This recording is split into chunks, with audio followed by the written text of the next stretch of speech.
Stay tuned next for our Game of the Week on Cable Channel 7 in Pontotoc.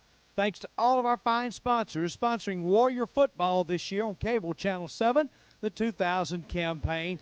And be sure to go by and thank each and every one of our fine sponsors. And now for the Game of the Week, Pontotoc versus Kossuth.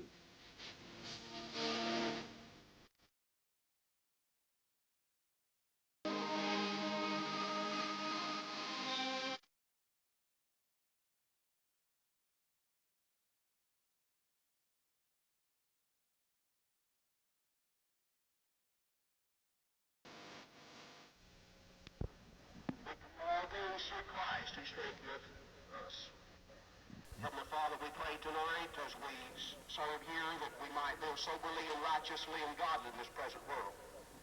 Heavenly Father, we thank you tonight for the avenue of prayer. We pray, Heavenly Father, it will never be taken lightly or be taken from us as we strive to live here. Heavenly Father, we pray that go with us throughout this night. God, go and direct us in Christ's name. We do blessedly pray. Amen.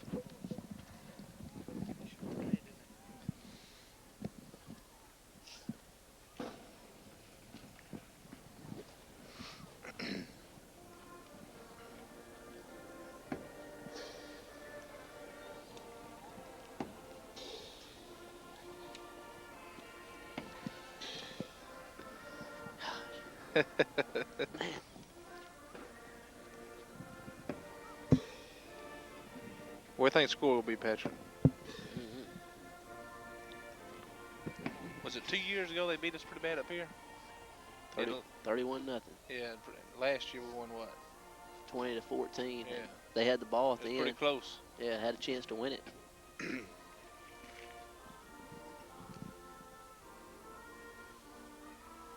got a bunch of small guys. Ain't many of them weighing over 200 pounds.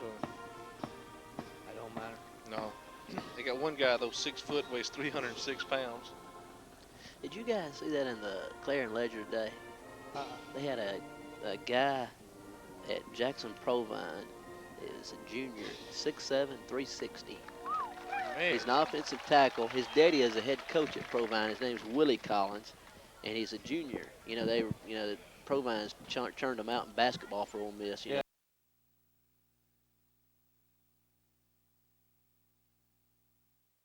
And a very pleasant good evening here from TV7, TV34, Cable Channel 7 in Pontotoc. Happy to be out tonight in Kossuth, Alcorn County, Mississippi, where we're set for some action tonight in district play. Pontotoc Warriors taking on Kossuth right here tonight at the home of the Kossuth Aggies here in Kossuth. And we're happy tonight to have a full crew tonight for TV7, TV34 as we get set for some great action. And just prior to Pontotoc taking the field, and we're excited about the action here tonight. We have Patrick Blanchett, Glenn Franklin, and Chuck Robinson all here tonight, along with myself, Bill Morgan, bringing you all the action. Thanks to all of our sponsors. Chuck will be talking to you about them, telling you about them throughout the game tonight, and we appreciate each and every one of them as well. And Patrick, a nice night out, a cool breeze blowing, and this is going to be a great test for Pontotoc on the road, this first division game here against Kossuth. Well, it all gets started here tonight. Of course, it's a division play, and, of course, it's where it really all counts and what the season all comes down to. And these two teams have been heavily involved in Division I 3A the last 2 or 3 seasons. And, of course, last year Pontotoc came out on the short end of the stick, losing a tiebreaker with Ripley and Kossuth getting the spots in division play, making the playoffs. So, Chuck, it's a big, big game. You want to get out to a quick start early, win this first division football game. And, of course, if you lose tonight, you're in a hole. So big game for both of these teams. Both of them want to get a win early. That's exactly right. And, you know, Pontotoc, I believe last time he played here, got beat 31-0. And maybe want to come back here tonight at Kossuth and get a little revenge. And would be nice to go up 1-0 in division play here tonight. First game out. And around other areas, I believe tonight we have some more division games starting and just getting on the way. Well, Division I 3A gets started with the bang tonight. I mean, it really does, Glenn. I mean, you've got Pontotoc and, of course, Kossuth, and then you got Corinth and Ripley playing across the way. So you've got somebody's going to be in the hole early to start this thing. And, of course, it's going to be a very important football game here tonight between these two clubs. That's exactly right, Patrick. Big night tonight for 1-3A. You know, I think Pontotoc proved last year you can lose one game and still sit home in the playoffs. This division is so tight, and I tell you, that Ripley-Corinth game really looks interesting. Both of those teams look real strong, and are expected to do real well in this division, as is Pontotoc and Kossuth. So just a big night for Division I 3A. Well, the Warriors come into the game 4-0 as they had a big win a week ago as they won at home against Itawamba AHS 28-20, and for their efforts were rewarded with a I think an number 18 ranking in the state of Mississippi this week. So congratulations to the Warriors and the players for being ranked, and now you got to defend that ranking and win every week to stay in it. So it was awfully nice to see them get in, and of course Kossuth is 2-2. Last week I think that they were able, actually I think they won last week against Alcorn Central. Have had a couple of losses to both Itawamba AHS and Shannon, of course. Itawamba AHS, of course, an opponent that the Warriors have saw, but a very competitive game between Pontotoc and Itawamba AHS, and these two played a very competitive game. You can't get into comparing scores in football games, but you'd have to think these two teams are going to be pretty well matched. Yeah, you'd think so. Kossuth and Pontotoc traditionally, as we said, they've got a good tradition of good football teams and playing good football games. So, you know, it doesn't really matter what they've done against common opponents. You got to know that both teams are going to come out slugging tonight. Indeed, we just noticed that the captain's meeting at midfield is it looks like Ellis Scott was one of the captains for the Warriors, unable to pick up who the other two were. I believe it was Eric Finch and Rob Pickett. I believe that Kossuth has won the toss, but have deferred their decision until the second half, so the Warriors will get the football first. Both teams will make their entrance on the playing field, and we'll get ready to get this one underway very shortly. Glenn, very nice evening for football tonight as the weather's really getting more football-like here as the season begins to get into the later stages or mid-season stages of this season. So the weather beginning to get a little bit more comfortable, and of course, I know that has to feel awfully a lot better for these players as well to get an opportunity to play in better football conditions. Absolutely, it's a beautiful night, cool night up here, and like you say, it's more like football weather as we jump out of our skin here. But you know, you got to think that heat won't be a factor like it has been in those earlier games, and the team that comes out and makes the fewest mistakes would probably be come out on top in this one. Well, you know, it'll be a little bit of a different look from Kossuth. Last year we saw Kossuth, of course, the guy that played quarterback for them, T.J. Sego, is no longer here, and of course he was a vital part of their offense for several years. And of course now a new guy under center. I think you said his name's Gabe Noel. We're not real sure about what to expect from him. And I'll be interested to see if they're doing the same things that they've done in the past, or if they've changed things up a little bit offensively. So we're not really sure what we'll see from this Kossuth bunch. Yeah, I'm not real sure what to expect. That T.J. Sego last year, you gotta expect it's hard for them to replace a guy like that. He was a really tough quarterback, a real leader on the field for Kossuth. So they're going to have probably several players step up for them this year if they're going to be successful. Several Warrior fans across the way have made the trek across to Alcorn County, so a big crowd here gathered in front of us, and more starting to come in as well. So it ought to be an entertaining football game as we're just about set to get this one going. Gabe Noel will tee it off for Kossuth, and Pontotoc will get the football first as they will drop back in deep. Actually, they only have one player back in Rucker. Now they drop a couple back as Pontotoc will gather the football. Looks like Rucker right around his 10 is a long back in reception formation for the Warriors, and we're about to get this one underway.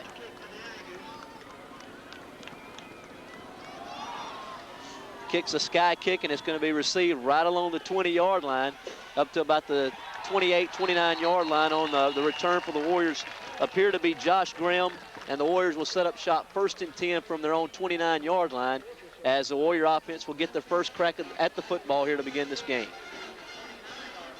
I believe that was Dustin Robbins on the return, coming up to catch the short kick and bringing it out to about the 29-yard line as the Warriors get ready to start this offensive series. Guys, I'm sorry for missing that one. We've got a pretty good vantage point up here. It's pretty good conditions to watch this one from, and a good location that we're atop, and it ought to be a good place to watch this football game from as the Warriors have it 1st and 10 from their own 29.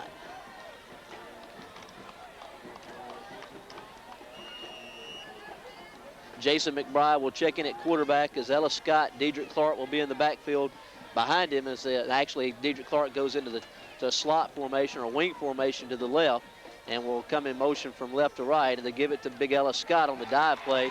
Ellis may have got back to the line of scrimmage, maybe picked up a yard on the play as he picks up one to bring up 2nd down and 9. Pretty good job across that defensive front from Kossuth of stopping him at that point. Yeah, it wasn't nowhere for him to go there. Kossuth doing a good job there on the first play, just staying in there and playing it tough on the line, and he didn't have nowhere to run. 2nd down, 9 yards to go after the gain of 1 from Scott, as they'll have the same formation again, wings both to the left and right, everyone in tight. And, of course, Scott, the long back, and we've got movement along the line of scrimmage. Looked like Kossuth had a tackle, Chris Brooks, that might have moved, or defensive end, who might have moved a little bit early there, Glenn. Yeah, I believe the defensive tackle did move across the line first, and, of course, in high school, that's the big thing. So it will be offsides on Kossuth. It's going to cost them 5, give the Warriors 5 yards in penalty yardage, and bring up 2nd down and 4. Now the down and distance become a little bit more to the Warriors' liking, as now they have it 2nd down and 4 yards to go from right along their own 36. Again, same formation for the Warriors again. And McBride will call out his signals from that point, as again he's going to give it to Big Ellis Scott. Scott's going to get up to about the 39, really close to the 1st down, as he's going to be stopped at that point. Making the play defensively was Chris Kelly for Kossuth. Very close to the 1st down, Glenn, from our vantage point. Looks like that he might be about a half yard shy. We'll have to wait and see from the spot of the ball. Yeah, looks like the referees are going to call for a time and measure this one. Looks like Pontotoc has some running room on the couple dive plays they've run, but Kossuth's doing a good job. Those holes are closing up really quickly. Well, they look like they're pretty quick across their defensive front. A little bit undersized from what we've seen in the past. Kossuth's been pretty big up front. And a little bit different look is it looks like that maybe giving up a little bit in size from what they've had in the past couple of years. I believe you're right, Patrick. Like you say, generally they have some big, strong guys, especially across that front. This year maybe a little smaller, but seem to be quicker and are making plays early. Well, they stretch the chains, and that 1st down is earned, Glenn. Chuck, the first down of the game for the Warriors, and they continue the drive after the 4-yard run from Ellis Scott. That's right. That's always important to come out on your first drive when you get the ball and move the chains and just get it going here in the 1st quarter. Continued possession of the football is going to be a little toss sweep to Dedrick Clark, trying to get the corner from his wing position. Going to be nailed in the backfield, maybe got back to the line of scrimmage, if that. And no gain on the play. Good lateral pursuit defensively from Kossuth, and no gain on the play for the Warriors. That play seemed to take a little while to develop. Dedrick seemed to maybe have some room early, but had to wait on some blocks to develop, and that gave the Kossuth defenders time to get in and make the play. Bring up 2nd down, 10 yards to go after no gain on the play. Big hole for Ellis Scott. He's over midfield. He's over the 40, over the 35, down to the 32, and a big gain and a 1st down for the Warriors. Warriors line just took over then and looked like they had running room for Ellis, and he took advantage of it and turned on the jets and just got good running room and took advantage of it. It was a 28-yard run for Ellis Scott and a 1st down, and the Warriors have gotten the football for the first time into Kossuth territory along the 31-yard line. 1st down and 10 for the Warriors from that point. Big gain right there by Ellis Scott and the Warriors on offense right there at Glenn. Yeah, Ellis showing some good speed there. He's a big guy, big, strong guy, but now when he gets in the open, he can run as well. 1st and 10 from right along the 32, we'll call it, as the Warriors will have Scott as a long back in the backfield again. Rucker comes in motion. It's going to be Scott again on the carry, and he's over the 30, right along the 27-yard line as he maybe picked up 3 on the, actually I believe it was McBride who kept it on the little belly series himself, and will pick up about 3 on the play, maybe 4, and we'll bring up 2nd down and 6 for the Warriors. A good pickup there by Jason McBride. He read the defense well, tucked it, and got a good gain there on 1st down. 2nd down, 6 yards to go. We'll call it from the 28-yard line again. The Warriors have came out from the same formation on every play offensively again. Belly series play again on the option. He gives it to Ellis Scott, the fullback, and Ellis maybe finds the 25-yard line, a gain of 3 again. We'll bring up 3rd down and 3 yards to go for the 1st down. Seems early this Kossuth defense are real conscious of the outside and those corners, stacking a linebacker on that outside, which gives them a little bit of running room up the middle. Well, guys, I haven't saw Pontotoc play since week 1. I haven't saw any of this option. I don't know if you guys have got an opportunity to see them play. I don't know if they've ran a lot of that. The first game they didn't. as Rucker will get the toss sweep to the left, trying to get the corner. And he's not going to be able to do so. Going to be nailed in the backfield right along the 31-yard line and come up to make the stop defensively for Kossuth is Chris Kelly. And it's 4th down, and the Warriors going to be faced with a decision here. Yeah, that was a good play by the outside guy coming up to make the tackle, and Rooker just had nowhere to go. It's going to be a loss of about 6. Look like the Warriors have brought in their kicker. Going to try, looks like somewhere in the neighborhood of around a 47-yard kick. Of course, this young man has shown the propensity to kick the football. So Robert Bass will come in to attempt a 47-yard field goal out of the hole to Pickett as the Warriors have lined up from that spot. Snap is going to fumble, and now Pickett's just going to have to kick it up and look for someone to throw it to, and he's going to be under heavy duress. And fortunately for the Warriors, that one was incomplete. As Kossuth is held defensively. The Warriors turn it over on downs, and Kossuth will get their first crack of the football. Looked like Pickett just couldn't handle the snap and couldn't tell if it was a little bit behind him or if he just had trouble getting his hands on the football, Glenn. But nevertheless, the Warriors turn it over on downs. Not sure what happened there, but was doomed from the start. Never got a good handle on it and had to pick it up. So the Warrior defense will be called upon here to get it back. Well, we get our first look at the Aggies on offense, and looks like at quarterback they got Brooks Dampier. Dampier is the quarterback as he has split backs in the backfield behind him, as he will give it to the back in the backfield. Look like carrying the football over the 35 to the 36. On the carry for Kossuth was Brandon Pittman, and Pittman's going to find positive yards of 5 yards on the play, and Pittman brings up 2nd down and 5 for Kossuth. Yeah, good crease there off the right side for Kossuth, and picked up a good 6 yards on the carry. Pittman still the tailback, and the tailback is going to be Kelly. Pittman is the fullback, as Dampier will again give it to Pittman, who's over the 38, still chugging up over the 40 and up to around the 42-yard line. Young man running hard, not refusing to go down and earning the 1st down. And Kossuth has registered their first down in the football game. Good job of running hard by Pittman there. That's right, and guys just come in, a score at Corinth tonight, Ripley and Corinth. First quarter is Corinth 7-0. Wow. Surprising there, but both two good football teams, but right now in the early going, Corinth is on top 7-0. Well, if Corinth if Ripley expects to win that game, they're going to have to put some points on the board because Corinth can score them. As again, they give the football, it's going to be Pittman again on the carry, and Pittman's going to find over the 45 up to along the 47. Picks up about 4, maybe 5 on the play, and again, a good positive gain on 1st down for Kossuth. And a gain of 5 will bring up 2nd down and 5 yards to go for Kossuth. Pittman's showing some really strong running in the early going. He's dragging some Pontotoc defenders for 5 and 6 yards on the carry. Well, he looks like, I was talking about being a little bit small, but the young man's around 6'1" and 195 pounds, so he's a pretty good-sized youngster back there running the football. As again, they'll have an I formation in the backfield. They're going to give it on the carry over off left tackle over midfield. It looks like it's going to be Kelly, and a gain of maybe 2, maybe 3 on the play will bring up 3rd down and 2 yards to go. The line to make would be the Warrior 48-yard line, and a possession play for Kossuth. Pontotoc defense needs to stiffen up here. Kossuth's really getting some good running room, and the offensive line of Kossuth seem to be giving these running backs a lot of room to scurry in there. Well, I'm not sure, guys, but now is Dampier the coach's son? I assume that he probably is. Not sure. But the young man, we were not aware that he would be the guy playing the quarterback spot for them, but the young man doing a good job here early. Toss sweep to the right, and now we got flags that come in, and this play is going to be stopped before it gets started. And for probably more than likely, Kossuth's going to be guilty of some type of illegal procedure or shift. We'll just have to wait and see from the official indication on the field. Yeah, Go ahead, Glenn. That's really going to hurt Kossuth because it changes your mode of thinking here from a 3rd and short to a little bit longer situation here.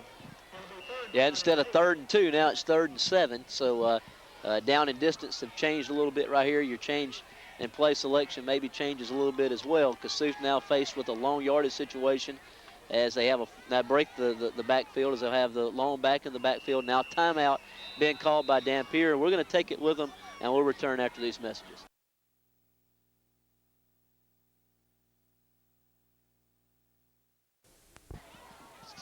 3rd down and 7 yards to go for Dan Pierre and crew as they have single receivers both left and right. As an eye in the backfield behind him is a possession play for Kossuth.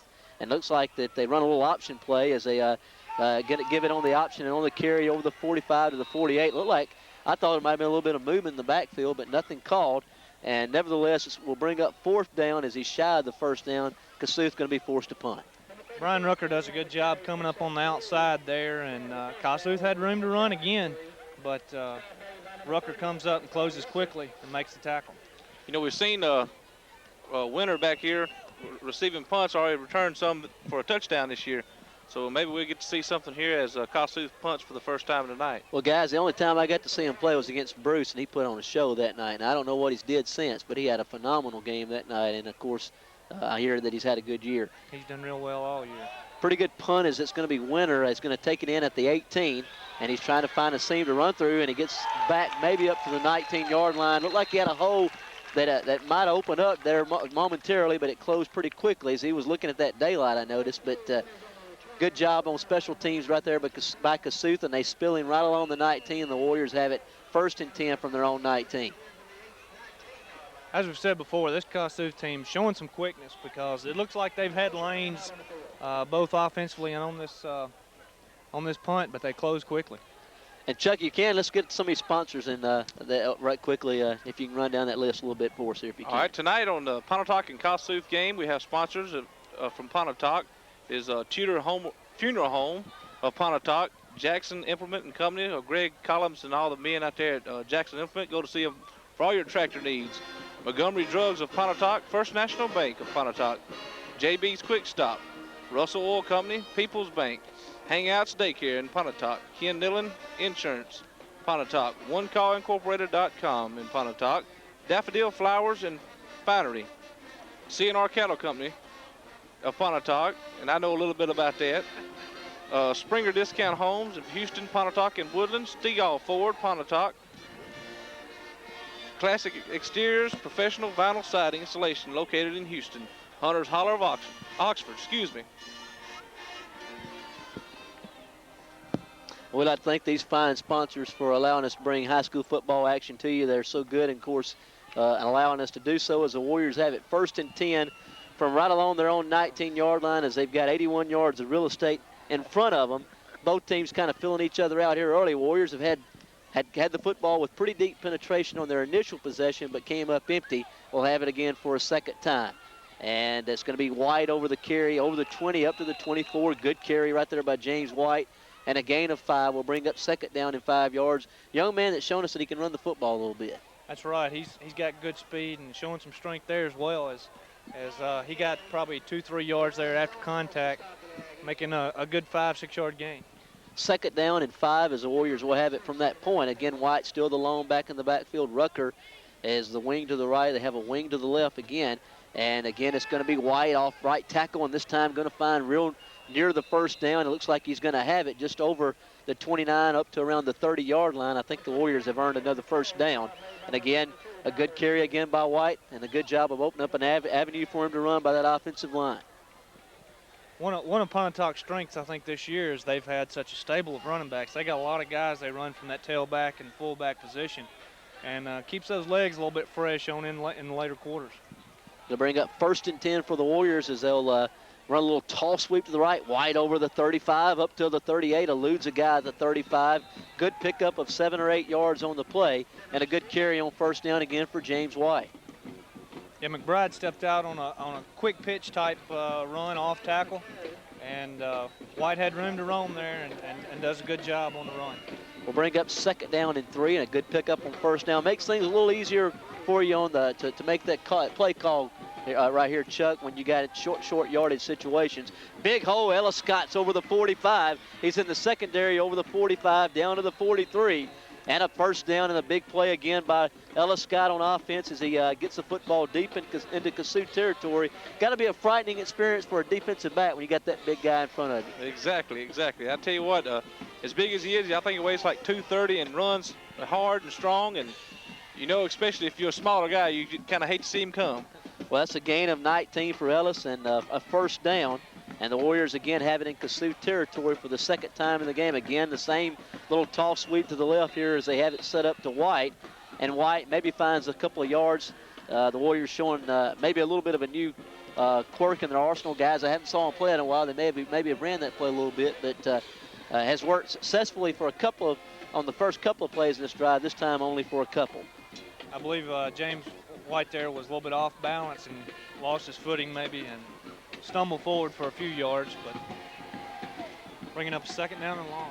Second down and 8 yards to go as they'll have wings again left and right. The Warriors will have White again as the back in the backfield. And it looks like maybe a little bit of miscommunication and a busted play, and it's going to cost the Warriors some real estate there as they're going to lose 4 or 5, Glenn. Yeah, he turned around to pitch. Unfortunately, there was no one there, so he had to pretty much eat that one. So that's going to change the complexion of this drive. I think that was 32, Brandon Pittman there on the tackle, along with some help there, and going both ways. You know, he run the ball showing well and come out tonight, made a couple of good tackles for Kossuth early in the game. Third down and 12 and a possession play facing the Warriors, and as you mentioned, third down and long. The longest yardage situation for the Warriors in this football game is Winter will go in motion as dropping back the pass is going to be McBride. He's got a receiver wide open and in and out of the hands. Looked like it was there. Not sure who the intended receiver was, but looked like a catchable football. Looked like maybe Rucker unable to hang on to the football around the 32-yard line. Pass falls incomplete, and the Warriors going to be forced to punt. That was a good play call there by Coach Robbins. The play was open, and McBride makes a pretty good throw there. Hits Brian Rucker in the hands. He can't seem to get a handle on it. But looks like that would have been a first down had he held on to it, but now the Warriors will be forced to punt. And indeed, the Warriors are forced to punt as Braden Bishop will check in to punt the football away as Kossuth will check back and Chris Kelly to receive the football. He's standing right along his 15-yard line as Braden Bishop will get it away. It's going to be a low-line drive, returnable for Kelly, and he fumbles the ball momentarily, then bounces right back on it, right around the 18-yard line. Going to cost him a little bit of field position, however, and it'll be 1st and 10 for Kossuth right around their own 18-yard line.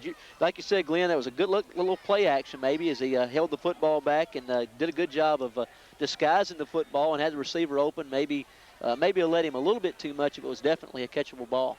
That's right. It was tight formation. Kossuth seemed to be concentrated on the run, maybe not expecting the pass, but Rucker gets out in the flats and was open. The play was there, but just not able to hold on to it. 1st and 10, Kossuth from right along the 19-yard line as Dampier will have his team in motion from that point as at this time checking in the tailback spot is Fields, and he's going to give it to the fullback, and he'll get maybe the line of scrimmage, maybe a yard or so, and no more. We'll bring up maybe a gain of 1. We'll bring up 2nd down and 9, and good job right there by the defensive front for the Warriors. That's right, and you know both sides of the ball tonight on defense. It looks like that's what's could win the game. You know, able to move the ball a little bit, but defensive both sides are stepping up when they need to. And as we wind down, it's like 35 seconds to go in the first quarter, and we're still scoreless here at Kossuth. Well, more than likely, this will be the last play of the first quarter as they'll have it 2nd down and 9 from right along the 20-yard line as Dampier will have an eye in the backfield behind him. Tall sweep to the left is Fields, and Fields is going to be met and dropped right around the 20-yard line. Good open field tackle for the Warriors, unable to pick up who made the stop, but looked like it was Rucker. Good job right there making the play for the Warriors defensively. Brian Rucker's been real active early in this game defensively, coming up making some big stops, and as you said, some good open field tackles here in the early going. Well, we play through one. We have no score as we'll walk the field and we'll begin the second quarter of play. Pontotoc and Kossuth, still no score.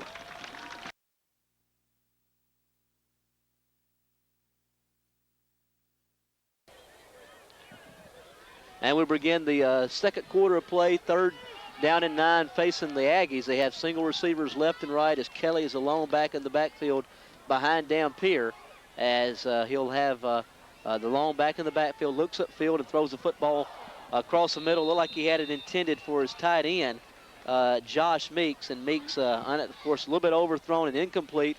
And Kossuth will be forced to punt the football away. I tell you, this Pontotoc defense, they impressed me last week against IAHS. You know, they came out the first possession, drove the ball 60, 70 yards for a touchdown, and seemed to be able to run the ball all night. But the next series, Pontotoc seemed to stiffen up, and they seem to have done that tonight. Kossuth had running room early, but have stopped them here on the second drive. And Noel checks in to punt the football for Kossuth. And high end-over-end kick that Winter takes at his 42. Looks over midfield, has got a seam, runs over the 40. He's over the 40, 35, inside the 33. A flag comes in during the return, and probably some of it will come back. But again, the young man shows some explosiveness as he finds that seam, and a good return by Ron Winter. You know, that's he kept concentration there, and that'd be hard for me to do. You know, seeing some big fast guys coming at me, but kept his eye on the ball and caught it and turned it upfield. And the Warriors had some good blocks, but looks like it will be against the Warriors. You know, all the great return guys, they just have a vision of the field that, you know, other guys don't seem to have. And Ron Winter seems to have do a good job of that. He sees the field well, he picks his spot, and he moves upfield quickly. Well, and gets good yardage. Guys, this one happened way upfield here. Sorry to get in on you there, Glenn, but move it all the way back from the 35 and to Warrior territory. You're right. Coach Robbins told us after the Bruce game when we interviewed him, said he's not the fastest guy in the world, but he just knows how to hit his hole. And then, of course, he's got real quick feet. And as Rucker gets a rare carry, he's over the 40, over the 45. He's over midfield as he runs over the 40. Sidesteps a guy inside the 40 to the 37-yard line, and a good carry for Brian Rucker and a first down for the Warriors. Good job there, Brian Rucker. He's shown a lot of speed this year, and when he gets in open field, he's done really well, and he did on that play as well. Indeed, and a first down has been registered again. The Warriors have made a couple of big plays on offense on both of their initial possessions, but have not found the end zone here in the first half. Would love to do so right here if they could. As it's 1st and 10 from right along the 37-yard line. It's going to be White again. He gets the corner down to about the 31-yard line. Again, a nice little gain on first down by James White. Good carry again. That was the little quick pitch off tackle again. And I tell you, White, he's doing a good job running the ball as he's done all year. Well, he runs hard and picks up a good 6 yards on first down, a good effort, and puts the Warriors in second down and short yardage to go on second down, as they'll have a full house backfield. Big Ellis Scott with the carry over the 30 down to along the 27, and a gain of 4, really, really close to the first down. Not sure whether he picked it up or not, but really close here, Glenn. I'm going to have to wait and see probably from the official indication on the field, but pretty close to the first down. Yeah, looks like he might be a yard shy, but good job by Ellis. And Ellis, I tell you, when he hits that hole, you want to hit him low. He's not a guy you want to hit up around the shoulder pads because he can jar your teeth. But good job of running hard there between tackles. And it's third down and right at a yard to go, as the Warriors will have it with at that spot, as McBride will have the 3 backs in the backfield behind him. Big Ellis Scott with a carry over the 25, inside the 15. Still on his feet, still chugging inside the 10, right along the 7 before he's finally tackled at that spot. But not before he registers a first down, and the Warriors have it 1st and goal from the 7-yard line at Kossuth, on Kossuth's 7-yard line. Good job again by Ellis. He keeps his feet moving and picks up a big play. Indeed, a gain of 19, and it's going to be first down and goal to go from right along the 8-yard line. Same formation again. Scott going to get the carry. He rumbles inside the 5 and right along the 3-yard line. Good pickup, the big guy. Just a load to bring down, and, of course, finding some positive yards running the football. Pontotoc seems to be going with this power package, just power, straight-ahead dive, smash-mouth type football, and doing pretty well right here as they're knocking on the door. Third down, actually second down and goal from the 2, as again they have the same formation in the backfield. Scott on the carry, walks into the end zone from 2 yards out, and the Warriors have put 6 on the board.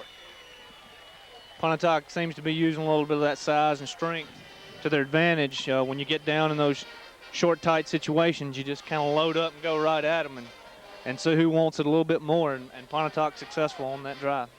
Well, that 65-yard drive, it was aided from the 28-yard scamper by Brian Rucker. Big play on the drive, and the Warriors have put 6 on the board and have scored with 9 minutes and 21 seconds remaining here in the first half of play. And the extra point is on its way, and it is good. Pontotoc 7 and Kossuth nothing. And Glenn, if you can, go down that sponsor list for us again if you could. Yeah, we want to thank all our sponsors bringing this game to you tonight here. We've got Tudor Funeral Home in Pontotoc, Jackson Implement Company, Montgomery Drugs, First National Bank, JB's Quick Stop, Russell Oil Company, the People's Bank, Hangouts Daycare, Ken Nyland Insurance, OneCallIncorporated.com, Daffodils, CNR Cattle Company, Charlie and Chuck and the gang, Springer Discount Homes in Houston, Pontotoc, and Woodland, Stigall Ford in Pontotoc, Classic Exteriors in Houston, and Hunters Hollow in Oxford. Well, Chuck, it was good to see the Warriors get on the board right there. They had the football their first 2 drives and drove the football pretty well on both of them, but came up empty. This time they were able to punch it in the end zone. That's right. And, you know, I was wondering, it looked like Pontotoc does have the size against them, and it looks like, you know, they might have got on the sideline after the first quarter and said, look here, we're going to just open holes, and we know we can run on these guys, so let's just do it and put points on the board. And looks like that's what they did. And, 7-0, and we needed a score early before the first half, and looked like Pontotoc took over on the line and just did the job they needed to do. Well, I had several big runs on that drive, Glenn. A good job by the Warrior backs. Yeah, and you'd have to think the offensive front did a good job on that one. They gave them the creases, and then Ellis and Rucker and the rest of those guys did the rest of the work. Good job. And the Warriors lead 7-0 as they kick a little squib kick that's going to be picked up at the 15. It's going to be Kelly. And he looks for a seam to run through. He's over the 25 and still on his feet over the 35 to the 37-yard line. James White, Ron Winter will spill it, but a nice return.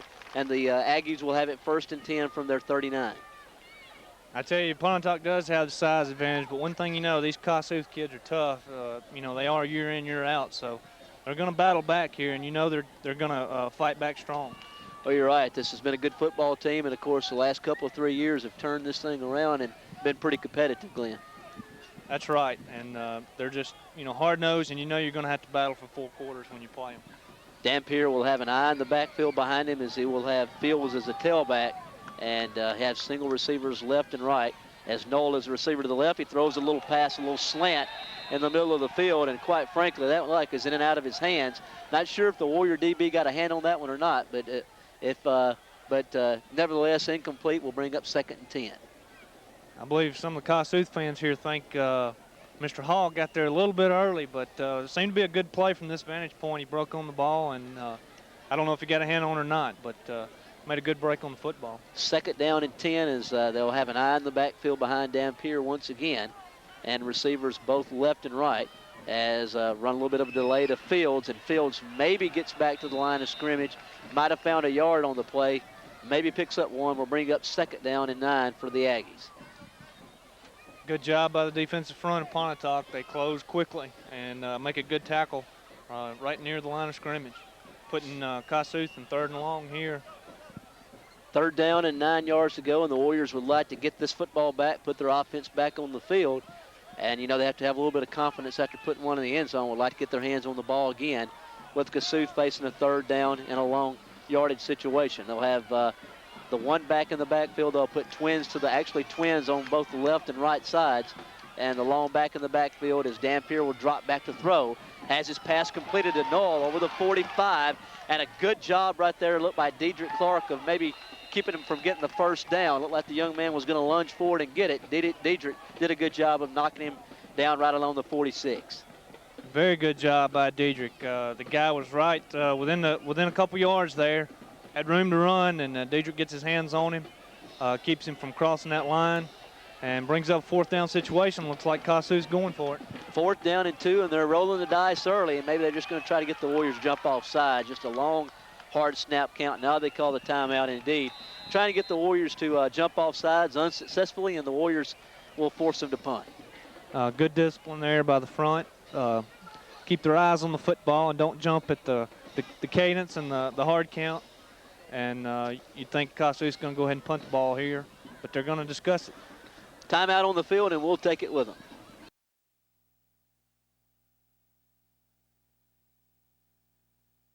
Football way, Glenn, the Warriors going to get it back, and the Warriors have nobody back as Knoll hits this one pretty well, and hopefully, well, again, gets a good bounce, and they're going to down that thing inside the 5. Good punt by Knoll, and the Warriors going to be backed up. I guess, you know, Pontotoc expected them to come out going for it. Didn't put anybody deep, really didn't rush the kick or anything, but Kossuth kicker does a real good job. Gets a lot of air under it, and a long punt here pins the Warriors deep. A lot of green in front of the Warriors here, Chuck. Yeah, it is, and, you know, start getting the ball inside the 5-yard line. A good punt there by the punter, and just need to get the ball moving and get a little room there so we have something to work with. And McBride will have everyone in tight as he's going to give it on the carry up to the 5, maybe to the 7. And for the Warriors carrying the football, looks like guys look like it was James White, excuse me, and White maybe picked up a couple of yards. Will bring up 2nd down and 8 yards to go. Short gain on the play for the Warriors. Yeah, the Warriors don't want to get too cute here, so to speak, pinned in their own territory. Probably will keep it on the ground. 2nd down and 8. Again, it's going to be, looks like White is going to find a big hole over the 10, up to along the 12, and a nice pickup, and maybe earning the 1st down. If not, he's going to be just a yard shy of the 1st down. And a big carry by James White. He's having a well of a first half. Good job, hard running, getting the holes quick, and picking up good yards. We've got an injured Kossuth player on the field. Not sure exactly what happened. Well, it's going to be 3rd down and less than a yard, and timeout is on the field in that young man's behalf. And hopefully the young man be able to return back to this football game. In the meantime, we're going to take a timeout. Actually, let's just go down the sponsor list again here, Glenn, and greet our fine sponsors here, allowing us to bring football action to you here tonight. Bringing this game to you tonight, we have Tudor Funeral Home, Jackson Implement Company, Montgomery Drugs, First National Bank, JB's Quick Stop, Russell Oil Company, People's Bank, Hangouts Daycare, Ken Nowlin Insurance, OneCall.com, Daffodils, CNR Cattle Company, Springer Discount Homes in Houston, Pontotoc, and Woodland, Stegall Ford, Classic Exteriors in Houston, and Hunter's Holler out of Oxford. I'd like to thank all our sponsors for bringing us a nice ball game. And that looked like Justin Jones from Kossuth, and looks like he just got a little rattled, Glenn, and he's up and coming to the sideline, and we're going to be on the way in the football game. Good to see him up and moving, not seriously hurt there. As this Jason McBride will bring the guys to the line. It's going to be a dive play back to Ellis Scott, and he's going to cross to about the 30-yard line, or excuse me, the 20-yard line, and will be a 1st down for the Pontotoc Warriors. Yes, and looked like that that was Ellis on the play again, and needing that 1st down here, and looks like I don't know if it might be a referee timeout, and while we're having a timeout, we'll take one with you.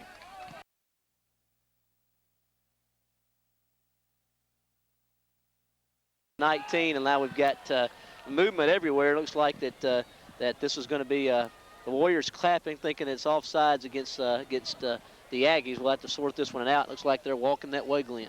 It looked like it looked like Josh Meeks, number 3, the linebacker. It looked like they might have been going to blitz there or something as he was drawn off sides by the Warrior offense. Indeed, and it's going to give the Warriors 5 yards in penalty yardage. Will bring up 1st and 5. Guys, who carried the football for the Warriors on the play that we just got all jumbled on a moment ago? I believe that was Ellis Scott. Ellis Scott. Okay. And the Warriors have it 1st and 5 from their own 24-yard line, move it up to real close to the 1st down. As it's going to be Ellis Scott, going to be real close to the 1st down. Looks like he's shy by maybe just a half yard. Will bring up 2nd down and 1 for the Warriors. Warriors doing a good job of moving the football tonight, and something about the Warriors, you know, you can't really key on one guy. We have so many people that can run the football, and it's tough to stop the run of Pontotoc here tonight. 2nd down and less than a yard as the Warriors will have it in short yardage situation. We're halfway through the 2nd quarter play. Pontotoc 7, Kossuth nothing. Looks like Kossuth maybe jumped offsides and maybe give the Warriors the 1st down via the penalty. I saw movement there on the Pontotoc side, but maybe he was drawn off. I'm not sure exactly what the call would be, but it looked like Pontotoc might have been offside, might have drawn him. Check. And it is. Indeed, you're right. The Warriors going to be guilty of an illegal procedure. It's going to cost them 5, so going to move them back 5 yards. And, guys, we're going to have a lot of nice, loud paraphernalia behind us the rest of the way. We're going to get some help here for the rest of the game, sounds like. 2nd down and 6 as McBride drops back to throw. He throws it in the flats. Here it is, tight end, Braden Bishop. And Bishop's going to have the reception right along the 30-yard line. I think he's going to have a 1st down. A good job delivering the football by McBride. A good job there. Another good pass play. Braden Bishop hauling it in. Picks up the 1st down. Well, they needed 7 yards, and they needed 6. They picked up 7, so they get the first down. The drive will continue. 1st and 10, Pontotoc from the 31-yard line, as the Warriors will have, again, the wings left and right, and Ellis Scott the lone back in the backfield behind McBride, as he'll call out his signals from that point. This time he's going to give it to Rucker again, trying to find the corner. The ball pops free, and I think Kossuth's going to have it. It looked like, I don't know exactly what happened there. It looked like, I don't believe nobody touched the ball. It looked like he just couldn't hold on to the football there and just. It's going to make it tough for Pontotoc if you turn the ball over in your own territory. Well, that's the first turnover in this football game and the first break and the football game belongs to the Aggies. The Warrior defense is going to have to step up here and hold strong and keep Kossuth off the scoreboard as they turn it over here in their own territory. As Dampier will have it 1st and 10 from his 36-yard line, and he's going to give it to the fullback who's over the 35 to the 33. Ellis Scott's going to drop him at that point. Be a gain of 3. Pittman on the carry. A gain of 3 will bring up 2nd down and 7 yards to go for the Aggies. We got another update here on the Corinth-Ripley score. Corinth now up 14-0 in the second quarter of that contest. So Corinth coming out, jumping up early on the Ripley Tigers. Yeah, guys, that game's been playing right over here across the way from us here at Corinth. And, of course, some other big action in the area, Senatobia at Water Valley. We talked about that one, Bill, a little bit earlier. One of the teams in your viewing area, and ought to be a pivotal game in that division because the winner of that game will probably win the division. The other team will more than likely be the runner-up. Odds-on favorites for either one of those teams to win the division. As Dampier throws the ball in the middle of the field, pass is going to be caught here on the just a fly pattern. Looks like on the reception it was Stan Morlock, and the Aggies have put 6 on the board, and the turnover proves to be costly. Good-looking throw and catch there by Kossuth. The receiver had gotten behind the defenders, and quarterback leads him perfectly right to the end zone. And Kossuth will potentially tie this up with PAT. And indeed, you're exactly right. Noel comes in to kick the extra point, try to knock this one up at 7. And with just a shade over 4 minutes remaining here in the first half, the Aggies have an opportunity to tie this one back up. And Noel kicks the extra point on its way, and his kick is good. 4 minutes, 8 seconds remaining here in the first half. Pontotoc 7, Kossuth 7. And we return after these messages.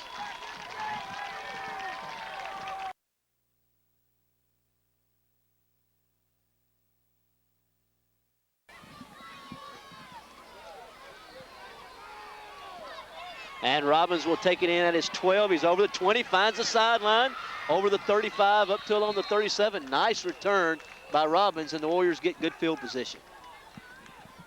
Good job by Robbins finding the sideline and giving the Warriors good starting position here. On the return for We'll just let that guy do it for us. Yeah. Stop made by number 11, Jones. Warriors have it 1st and 10 from their own 35-yard line. And, guys, we're just going to quit because we've got the aid of the PA guy now as they've moved the speaker right up on us. And, I think they had troubles down low. The power went out, and they had to move the speaker right up here by us. Important possession for the Warriors, Glenn. Yeah, with 4 minutes left, they've got time here to run their full offensive package and score. And bootleg action as McBride sets up a little throwback here to Rucker. And looks like that it's going to be incomplete right along the 47-yard line on the coverage with the incredible mismatch. Looked like it was Tyler Henry as he was giving up some size and some speed right there to Rucker. But I like his chances. He could have caught that football. It'll be 2nd down and 10. 2nd down and 10, as you just heard, from the 35-yard line with 3 minutes and 53 seconds remaining here in the first half of play. As McBride will have his team in motion from that point. We're knotted up at 7 apiece. The Aggies recovered a Warrior turnover and have turned it into points and tied this one up at 7. As now Rucker gets it again off left tackle, nowhere to go. He's going to be met and dropped in the backfield. Looks like, again, like Chris Kelly come up to make the stop for the Aggies. And loss of 2 will bring up 3rd down and long yardage to go for the Warriors.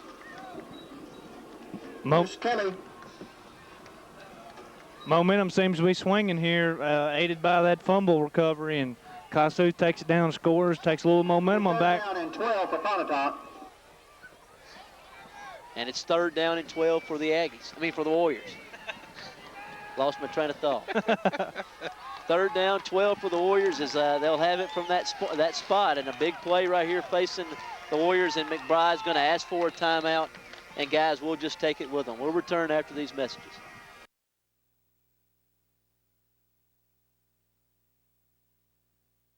Made by number 30 for the Aggies, Brooks, along with number 32, Pittman.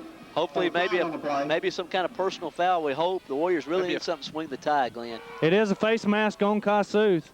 Not sure what variety. In high school, I believe they have the 5-yard and the personal foul. So it's up to the referee's judgment there. And it looks like the 5-yard variety. But the Warriors will have another chance here at third down. I think this is actually... It'll be third down and 8. I think this is actually the first year where they have brought that into force this year. And, of course, now I think in the past it's been 15 yards regardless, but this year they have the incidental. That's right. College and the pro game has gone to the incidental face mask, and it's found its way to high school football this year.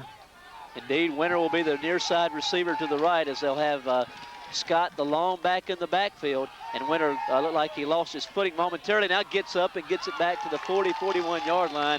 And Glenn, that one was doomed from the start as it looked like that Winter lost his, maybe slipped there momentarily, and that one was doomed before it got started. Right, Ron Winter falls down on the play, manages to get back up and does pretty well considering, but still going to bring up fourth down. And fourth down and 4. So it's going to be a gain of 4, but the Warriors going to be forced to punt. Braden Bishop will check in. And now the Warriors show the look that they're going to go for it with 2 minutes and a second left. And you'd have to think probably, Glenn, that they're probably just going to do the same thing Kossuth did a moment ago with that long, hard snap count from McBride. Indeed, the Warriors will burn a timeout, and they're going to punt this one away. That's right, and the Warriors need to get a good punt here and pin Kossuth deep with 1:50 left before the half. We don't want to give up any more points before the halftime. Well, we got some other matchups. We talked about Senatobia at Water Valley, how big that one was. We got Houston at Bruce, an old rivalry between a couple of teams that have been playing each other here recently. Of course, Bruce, a real young Bruce team playing a good Houston team. It'll be interesting to see what happens there tonight. Hamilton at Vardaman, or Vardaman at Hamilton. We're not, Bill, not sure where it is at Vardaman. Is a big matchup between two Region 1 1A football teams, and of course in that division. Also, we've got Columbus at Tupelo, and of course Columbus coming in 4-0. Tupelo surprisingly 0-4, really struggling. Glenn, it's going to be interesting to see if they can get off the mat and compete against a good Houston team, but they showed some life last week against Shannon. Tupelo's had a tough schedule in the early going, and doesn't get any better tonight playing Columbus. And, of course, Lafayette County at Itawamba HS. I think you guys are covering that one as well. Kelly's going to receive that punt at the 30. Now he's rumbling down the sideline inside Warrior territory, on his feet inside the 40, inside the 30, and he's going to score, guys, as returning that one some 71 yards is Kelly. And, boy, momentum is really changing this one quickly toward the end of the first half. Looked like he lost his foot in there for a second and had a few Warrior defenders around him, and just made a sidestep there and cut upfield and got yardage and for the touchdown. Well, Glenn, I'm not sure if the Warriors really pursued the football there. It looked like they might have thought he was just running out of bounds or not sure what he did, but they looked like they maybe gave up on the play. Yeah, he caught the ball at the sideline and expected him, if anything, to cut back towards the wider side of the field. He makes a step that way and then cuts back towards the line, and he's gone. And Noah attempts the extra point, and the kick is on its way, and it's good. And Kossuth has moved ahead quickly, 14-7. A minute and 31 seconds remaining here in the first half of play, and a change of events here has happened here toward the end of the first half. And from the turnover on, this one went south for the Warriors here in the first half. Well, the momentum has definitely turned, and you know, as we said early in this game, the team that makes the fewest mistakes would definitely have the advantage, and Pontotoc made a costly one in this second quarter, and it's given Kossuth quite an advantage here right before halftime. And now we have another score from the Corinth-Ripley game as Ripley has trimmed that lead in half, as Corinth now leads 14-7 as Ripley's got 7 on the board. And, of course, 7 on the board by Kossuth as they move ahead 14-7. with a minute 31 seconds remaining here. And guys, now we've got the speakers to deal with, and the wind has pushed the smoke on us too. Well, we were maybe bragging on the facilities a little bit too much early on. Good point. But now the Warriors facing right here a deficit for the first time in this game, as they'll have Rucker along with kick off for the Aggies. Robbins and Winter standing along their own 18, 20-yard line, as Noah will kick it off from that point. And you think probably the young man might try some kind of squib kick or something to keep this one. No, actually kicks it in the direction of Robbins, and it's going to be Robbins again at the 15. And trying to find a lane to run through. He's up to about the 30, 31-yard line, and the Warriors have it 1st and 10 from their own 31. Number 12, Robbins on a return. Stop made by number 30 for the Aggies. That's Brooks. Pontotoc takes over 1st and 10 from the 31-yard line. With the minute 24 here, the Warriors have time, but they're going to have to put together some big plays right here before half if they want to knot this thing back up. Be interesting to see what they do offensively right here. Is this game, of course, you mentioned earlier that mistakes and whoever made the fewer amount of them that would have the opportunity to win this one. Of course, the Warriors have made the first one. James White gets a little tall sweep. He's up to about the 30-yard line. Maybe got back to the line of scrimmage and no more. Maybe a loss of a yard will bring up 2nd down and 11 yards to go. We'll call it a loss of 1 on the play for the Warriors. Looks like Coach Robbins and the Warriors are going to just run the clock out No good on the play. It's 2nd down and 10. not put it in the air here because, you know, a costly interception here, this good a field position for Kossuth would really get them up before half. Well, it's 2nd down and 10. Rucker comes in motion, and he's going to get the carry. And again, maybe the line of scrimmage, no more. And it will bring up 3rd down and 10. And, of course, you have to wonder here if Kossuth might burn one of their timeouts. Number 30, Rucker And, on the carry. of course, the Warriors will snap this ball maybe a couple Brooks more on the stop, times, along with number 30, Chris Brooks. as they do have a timeout left. But they're indeed look like they 3rd down and are 10. satisfied to probably let this one get to the half as well, Glenn. Yeah, I think they're happy to be up 14-7 at this point. Pontotoc has drove the ball real well. Don't have a lot of points to show for it, but I'm sure they're pleased with a 14-7 lead right now.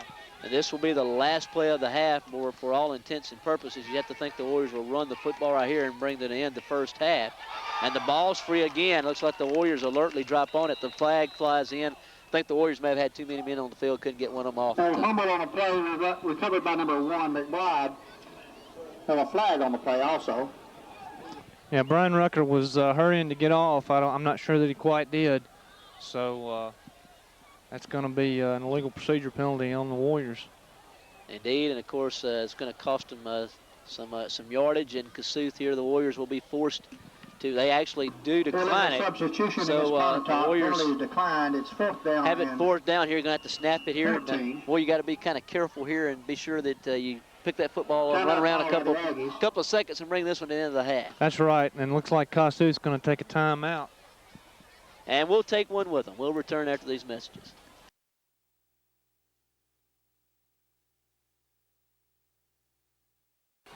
Fourth down, and the Warriors going to go for it, and it's going to be Big Ellis Scott still running up to the 30-yard line, and it's going to be stopped at that point. We'll bring to an end the first half of play. Kossuth goes into the halftime intermission, leading 14-7 as they both teams make their way to the dressing rooms, and we will prepare you for the Pontotoc Warrior Marching Band to entertain us during the halftime intermission, Glenn. I don't know, but it looks like Pontotoc's going to stay in the end zone down there instead of going to the dressing room. I don't understand that.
One of the best I've ever heard. High school. Hey, they said Grenada had 300. Grenada was good. 300. They were. 300 marches. They were good too, guys. I'm telling you. Grenada High had over 300. ASC had covered the whole thing. Like Old Michigan State. Really? When they play Houston. Grenada, they're 5 a.m. 300 people, yeah. Now let's get that. They're fine. I don't understand it.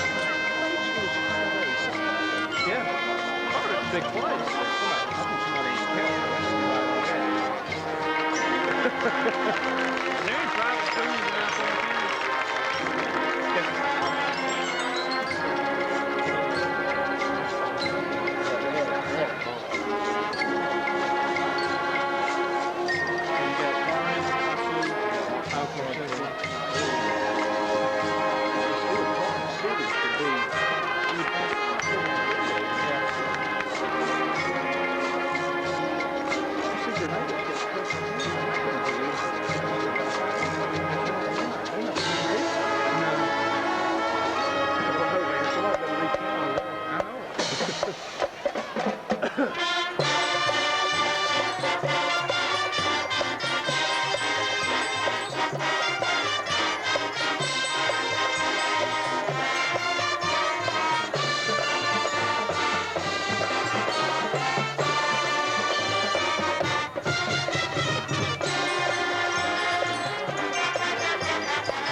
On behalf of Warrior Band Directors Brian Gillentine, Jimmy Wallace, and Ryan Todd, Pontotoc High School Principal Mr. Sam Dowdy, and the Superintendent of Pontotoc City Schools, Dr. Susan Pusher, we'd like to thank you for your support.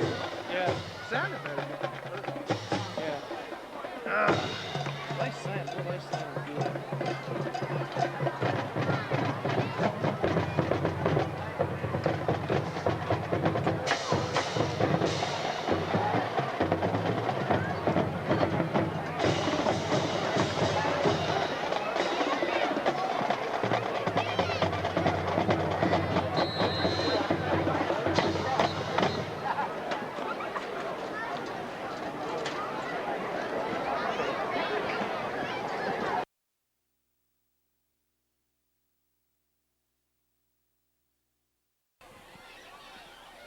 And we begin the third quarter of play as Bass kicks the football deep. It's going to be Kelly who had the punt return for the touchdown as he finds the 20, still up to around the 21-yard line. This time, not as much real estate to run through, and up to about the 21-yard line. And looks like the Warriors on special teams making the stop appeared to be Tay Berry, and the Aggies have it 1st and 10 from their own 21. Pontotoc needs to come out and set the tone for the second half and get the ball back for the offense pretty quick. I tell you, that Kelly kid, he's been a busy man this first half. Offensively, defensively, he's made a lot of good plays for Kossuth. You're exactly right, and of course we'll recap the first half when we get an opportunity as the Aggies have it 1st and 10 from their own 22-yard line as the first play of the second half, as it's going to be Kelly, and Kelly up to about the 25, 26-yard line will pick up around 4. We'll bring up 2nd down and 6. Chuck and I talked about it during the break while you guys went down to the concessions. You got to feel like the Warriors, even though they've had some problems here in the first half and are now trailing in the football game, don't make any mistakes. So you still have to. You feel pretty good physically that they have an opportunity to, as long as to win the football game. Carry, pick up 4, 2nd down and 6. But you got to keep them in check right here and not let them get another score ahead. That's right. Pontotoc seems to have done what they wanted to do. Didn't get a lot of points, but they can't give them anything. It'll be a tall sweep to the right. It's going to be Kelly, and Kelly's going to get maybe to the 30-yard line, and then he's going to maybe squirm very close to the first down. Young man running very hard, maybe shy of the first down. It'll be 3rd down and short. Kelly on the carry. Pick up 4, 3rd down and 1. Kelly helped by a big block there by Brandon Pittman. His fullback came out and made a good block on our outside linebacker. Not sure who we had out there, but he sprung him for what yardage he got there. It'll be 3rd down, and we'll call it 2. The line to make would be the 23. Noah will be the near side receiver to the left as they'll have they'll break that full house backfield. Now have an eye in the backfield behind Dan Perry's going to give it to the fullback, and this time looks like nowhere to go. Maybe took it out of his fullback's belly and kept it himself, but nowhere to go.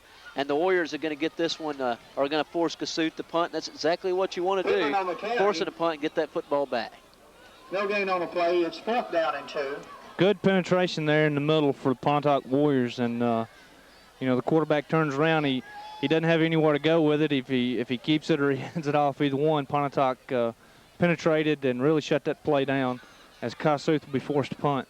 Knowles checks in to punt, and we've got the Warriors have Ron Winter back right along the 35-yard line. Of course, Noel got a hold of one pretty good, and again gets one that's going to be a fair catch that's taken by Winter around the 33. Noel's punt taken by number 82, Winter. And the Warriors will set up shot 1st and 10. Takes over 1st and 10 from the 34-yard line. From their own 34.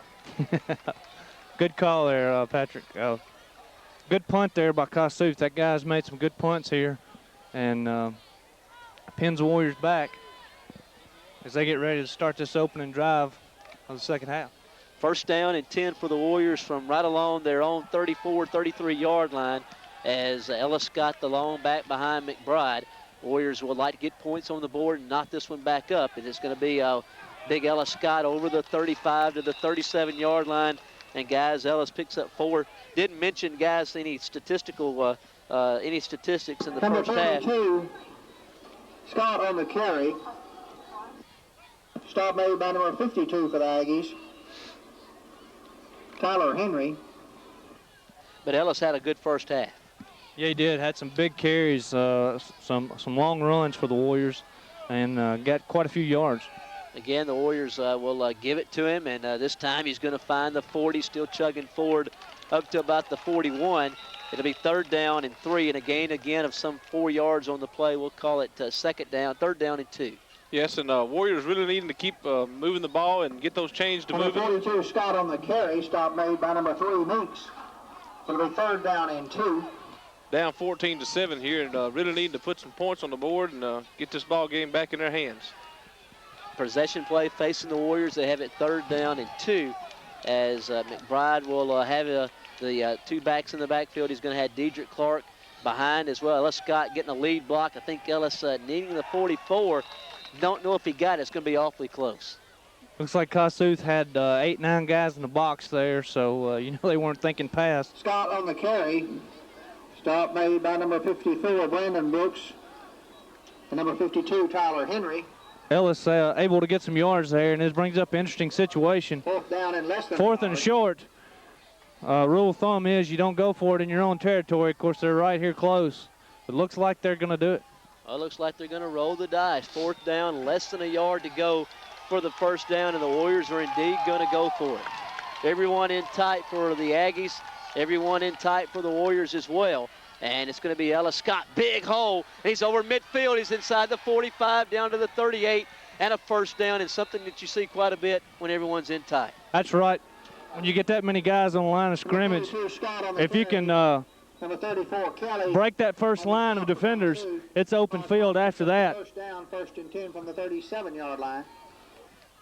Ellis does a good job getting through the hole, and then he had some running room. Have your attention, please. We have a vehicle we need moved. It's a green Ford Windstar. License number WGC 763. It's an Alcorn County license plate. A little toss sweep to the left to White. White maybe gets a gain of a yard on the play. Will be a gain of 1. We'll bring up 2nd down. 9 yards to go for the Warriors. 763 Alcorn County tag. Parked toward the softball field. Must move this vehicle. Thank you. Any of you guys in a green van tonight? Fortunately not. And, of course, I think that everyone will get a chance to hear that one when they hear the playback, I promise you. Not much is not going to be heard during this one. 2nd down and 9 yards to go for McBride and crew as White along, again, the long back in the backfield. Is they're going to give it to Dedrick Clark, swinging to the right, getting the 35, gets the corner inside the 30, still on his feet around the 22, real near the 20-yard line. Good effort by Dedrick Clark and a 1st down. Good job by Dedrick. He got the corner, turned it up, made a good run. Clark on the carry. Showed some strong running there. And a good gain giving the Warriors a first down. And the Warriors will have it 1st and 10 from the Kossuth 20-yard line. Big play right there, Chuck, by the Warriors. Yes, indeed, and looks like Pontotoc has come out and been able to move the ball on the ground, and 1st and 10 here at the 19, maybe 20-yard line, and looked like a little confusion. I don't know, Warriors will call a timeout. And timeout on the field, we'll take it with them. We'll return after these messages.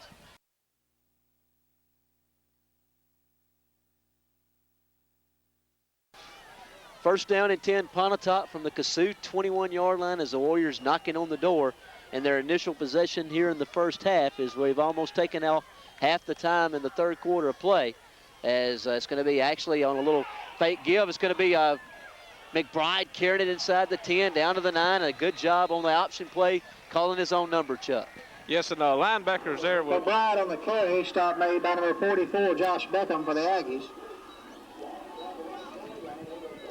From Kossuth was blitzing there, and looked like that they bit on the fake to Ellis, and good running room there for McBride. It'll be 1st and goal for Pontotoc.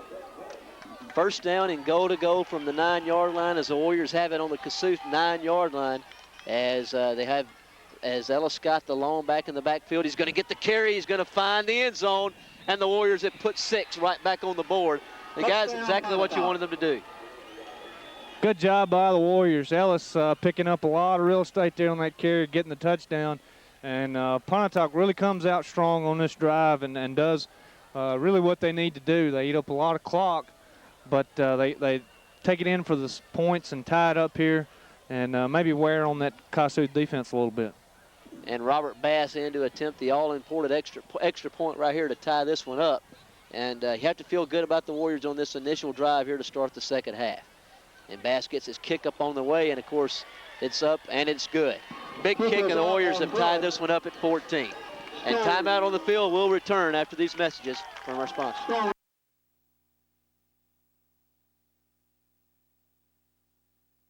Is Big Dan Fouts. He's up. He's on his feet. Here, of course, Ellis Scott a little bit shaken up as he got a little injured there, Chuck, and not quite sure what happened. Bass to kick. Kelly back deep to receive along with number 2, Fields. And Bass will kick the Fields, and Fields going to have it. Fumbles it momentarily around the 5. Now kicks it up, and then he's going to be spilled. The ball pops free, and I think that the Warriors may have gotten it back. Good job on special teams. Who came up with the recovery?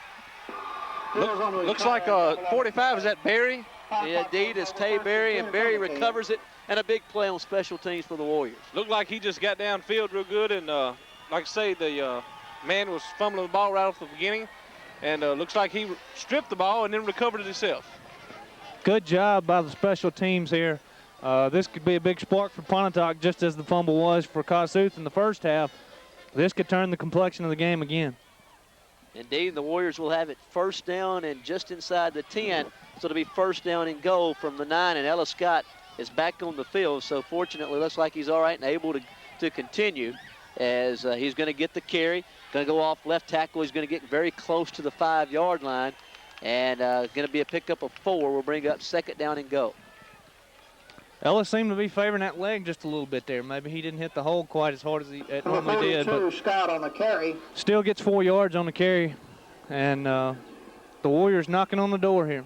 Offensive line doing a good job tonight here in the second half of just opening up holes and giving the Warrior backs some running room.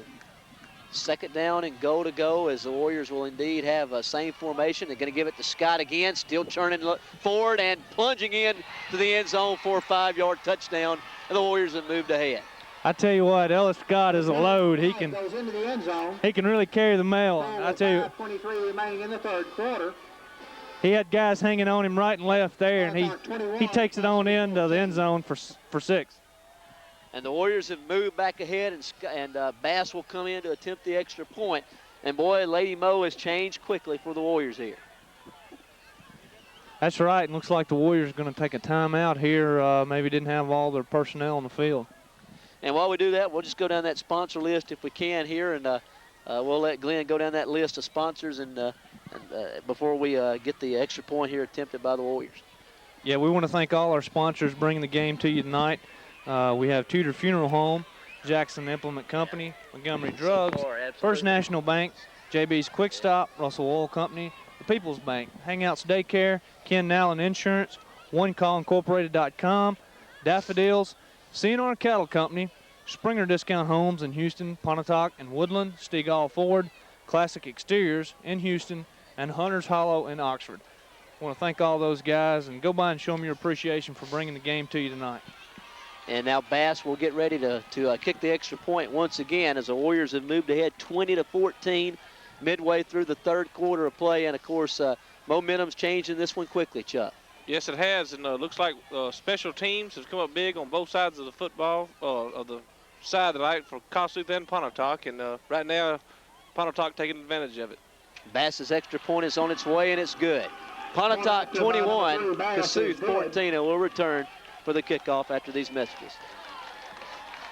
Always a dog fight here at Kossuth. Last year we saw a fight over there, to the right over there by the woods. Man got his head bashed in. Hey, we did, man. Hey, It was bad. these people are mean over here, fella. Two Pontotoc people. Yes, sir. Paul told me these people in Alcorn County are mean. Oh, they are. They said they're just mean. Man, 40-year-old and 19-year-old boy. Yeah. Him and an old man. He got to fight. He went to 40, about 6'5", about 250. Big man. He fine? Yeah, man. Just meat, man. Number 3, Bass to kick off. Back deep to receive, number 34. Yeah, talk about Number 2, Hales. We saw a young kid. Whoop the pea soup out of an old man.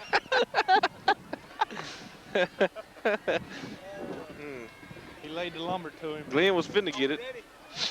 You better watch it.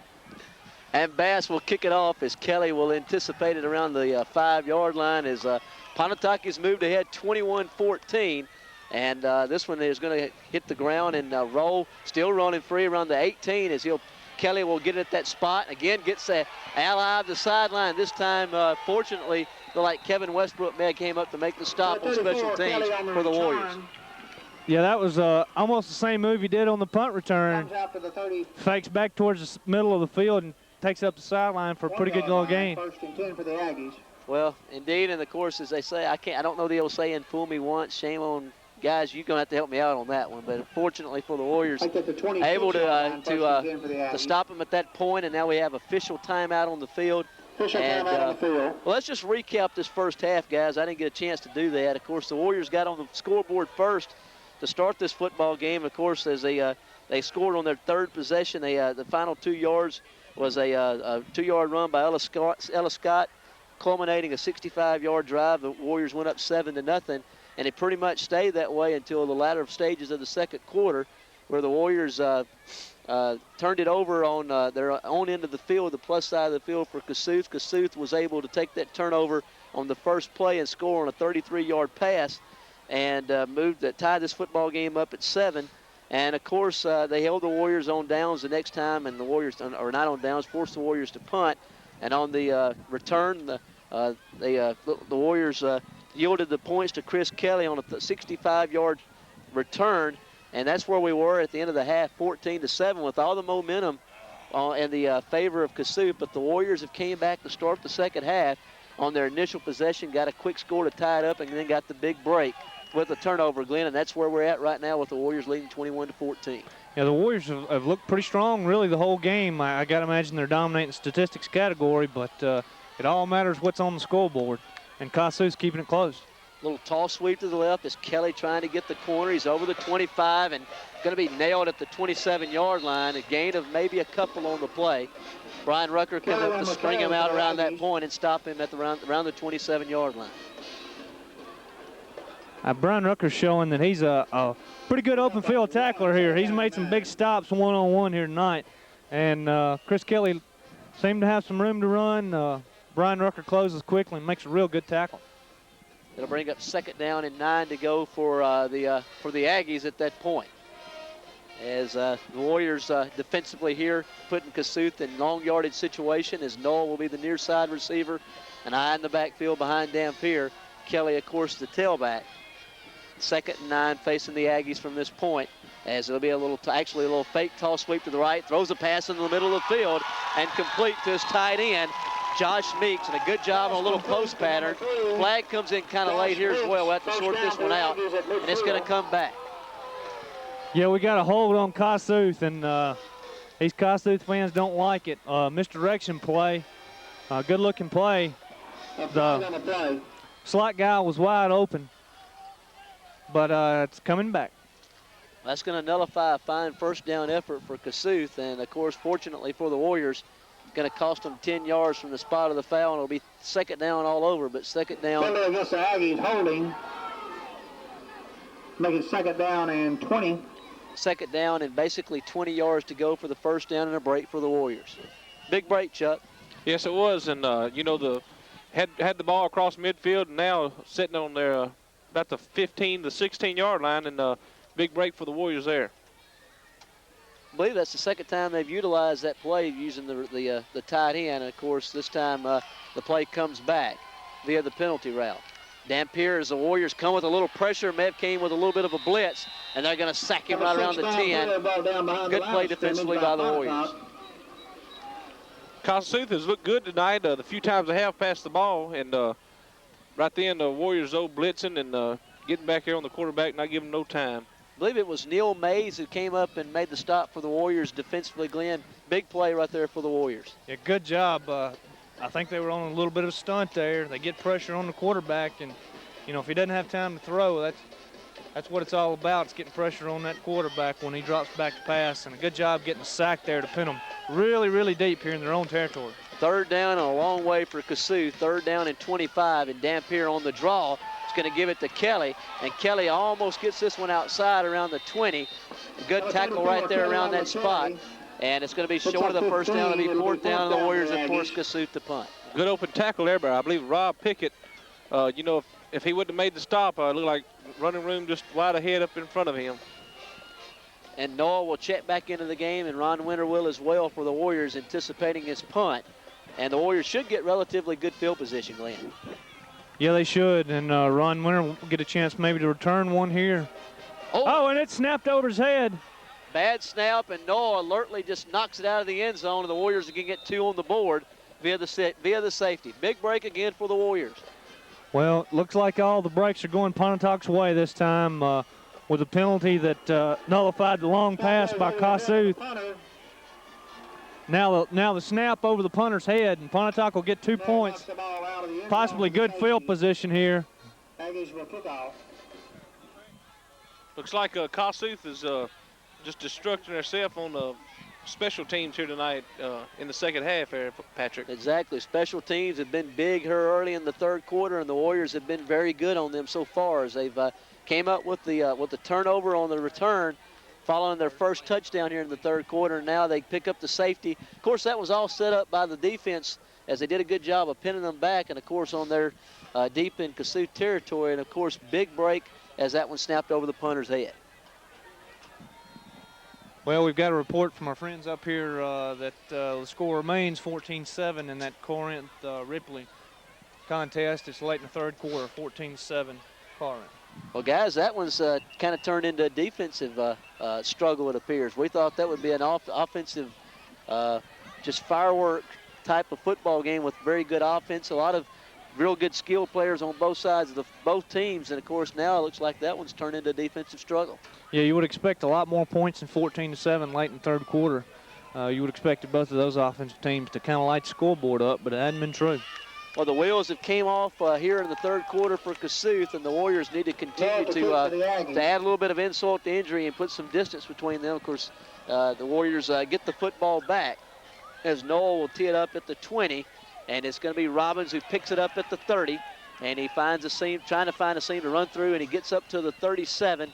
Good field position for the Warriors. Will be 1st and 10 from the Warrior 37-yard line as the offense gets back on the football field, and we'll try to get generate some first downs, keep their defense off the field a little while longer as well if they can here. The safety can come up big here tonight for Pontotoc. You know, now you got to have 2 scores you can't even win the game unless you have 2 scores or even tie it. Big, you know, it could come in huge there for Pontotoc here tonight. Good point. Now Kossuth would need 2 scores to win the game. So you're exactly right, as the Warriors will have Rucker, the near side receiver, Winter at the top of your screen. as McBride will call his own number. Will get maybe a yard or so on the first down carry. We'll bring up second down and 9 yards to go. Yeah, Pontotoc can really do a lot in this game if they can control the football here. Second down and 10. If they can sustain a drive and get points on the board, that would really, really help their chances.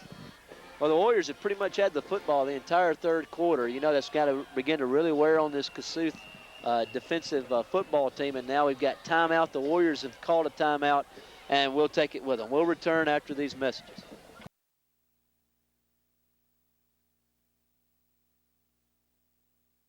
Rucker near side receiver is at the top of your screen. Ron Winter again. Now we've got movement along the line of scrimmage, and I think the Warriors might have moved a little bit early there. Yeah, I believe they did. On the field. Movement all across the front line of Pontotoc, and that looks like it's going to put them in a hole here on second, and will be a long situation. Legal procedure is going to cost them 5. It'll be second down and 15. We're under 2 minutes remaining here in the third quarter of play. Pontotoc 23, Kossuth 14. But the Warriors facing a second down and 15 yards to go situation here just before the end of the third quarter. The Warriors have dominated this quarter as they have scored 16 unanswered points, and they lead 23-14. As the long back in the backfield by McBride is Ellis Scott, and Scott going to get the carry, and he's going to find maybe the 35, maybe the 36-yard line, and maybe a gain of 2 will bring up third down, 13 yards to go. Scott on the carry. Stop made by number 44, John Beckham, along with number 52, Tyler Henry. It'll be third down and 12. Defense stepped up, made a big play there for Kossuth. Number 52 and 44 closed in on Ellis that time and closed the hole quick and for a minimal gain. It'll be a gain of 2, so it's third down and 13 in the possession play for the Warriors, as they'll have it from that point, as they'll give it on a little, as McBride actually will fake the throw, looks upfield, has got a receiver wide open, Braden Bishop. He's in Kossuth territory, still on his feet, rumbles over the 30 down to the 29, and a first down, and a good job on a little drag pattern by the tight end, and a first down for Braden Bishop and the Warriors. Good looking play for the Warriors. Bishop, stop made by number 2, Fields. Pontotoc picks up the first down in Aggie territory on the 27-yard line. Jason McBride does a real good job on that play, just getting the pass off. He had a lot of pressure on him. He sidesteps the defender, delivers the ball to Braden Bishop, who shows some good running skills there, cuts back towards the middle of the field, and a big, big gain. Gain of 36 and a first down, and the Warriors again are in Kossuth territory at the 28-yard line. He's coming in motion. It's going to be White. Actually, White getting the football. Actually, it's going to be Winter getting the football over the 25 down to the 22. And a gain of some 6 yards on the play on first down. A good effort and a good pickup on first down. Looks like that's going to wrap up the third quarter. 21 Morlock. With everything going Pontotoc's way, the Warriors take the lead here in the second half, 23-14.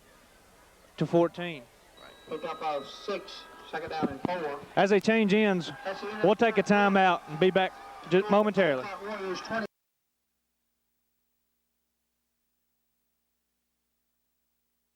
And we begin the fourth quarter of play. The Warriors leading 23-14 and knocking on the door again. Second down and 4 from the Aggie 20-yard line, 21-yard line. James White met and dropped in the backfield, maybe got back to the line of scrimmage. We'll call it no gain. We'll bring up third down and 4 yards to go for the on the Warriors. carry, stop made by number 52, Tyler Henry, along with number 54, Brandon Brooks. A little bit of miscommunication on that play as he runs into his own guys, but we've seen that a couple times here tonight, but Pontotoc able to get yards out of it or back to the line of scrimmage. Third down and 4. Scott checks back into the football game as as the back in the backfield as he gets the carry and he tries to find the corner. Still on his feet over the 15, still around the 10, still on his feet, and inside the 5 down to the 3. And the big guy just kept moving those feet forward and gets a first down, and it's first and goal for the Warriors around the 3. Just showing off his strength there as he had 4 or 5 would-be tacklers there to stop him at the line of scrimmage, but broke loose and got down to the 3-yard line, and the Warriors in good shape again here for the score early in the fourth quarter. I tell you, you're not going to grab Ellis Scott and pull him down, that's for sure. You're going to have to hit him hard and wrap those legs up, because as long as those legs are moving, he's going forward. First down and goal to go from the 2, as the Warriors indeed will have Scott still in the backfield, and they're going to give it this time on the carry and plunging in. Number 1, 2 yards out. goes in for the touchdown for the Pontotoc Warriors.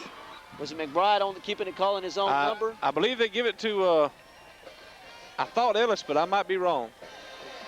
It might have been McBride. I believe McBride. That was McBride. McBride calling his own number and plunging in from 2 yards out, and the Warriors put some distance between them and the Aggies and moved ahead 29-14. That really gives the Warriors a little bit of room to breathe here, and that puts a lot of pressure on Kossuth here with just 1 quarter to play. And Bass will come in to attempt the extra point. His kick is on its way, and he pushes that one off a little bit to the right. No good, a rare miss. A rare miss for Bass. And the Warriors lead 29-14 as we walk the field for the kickoff.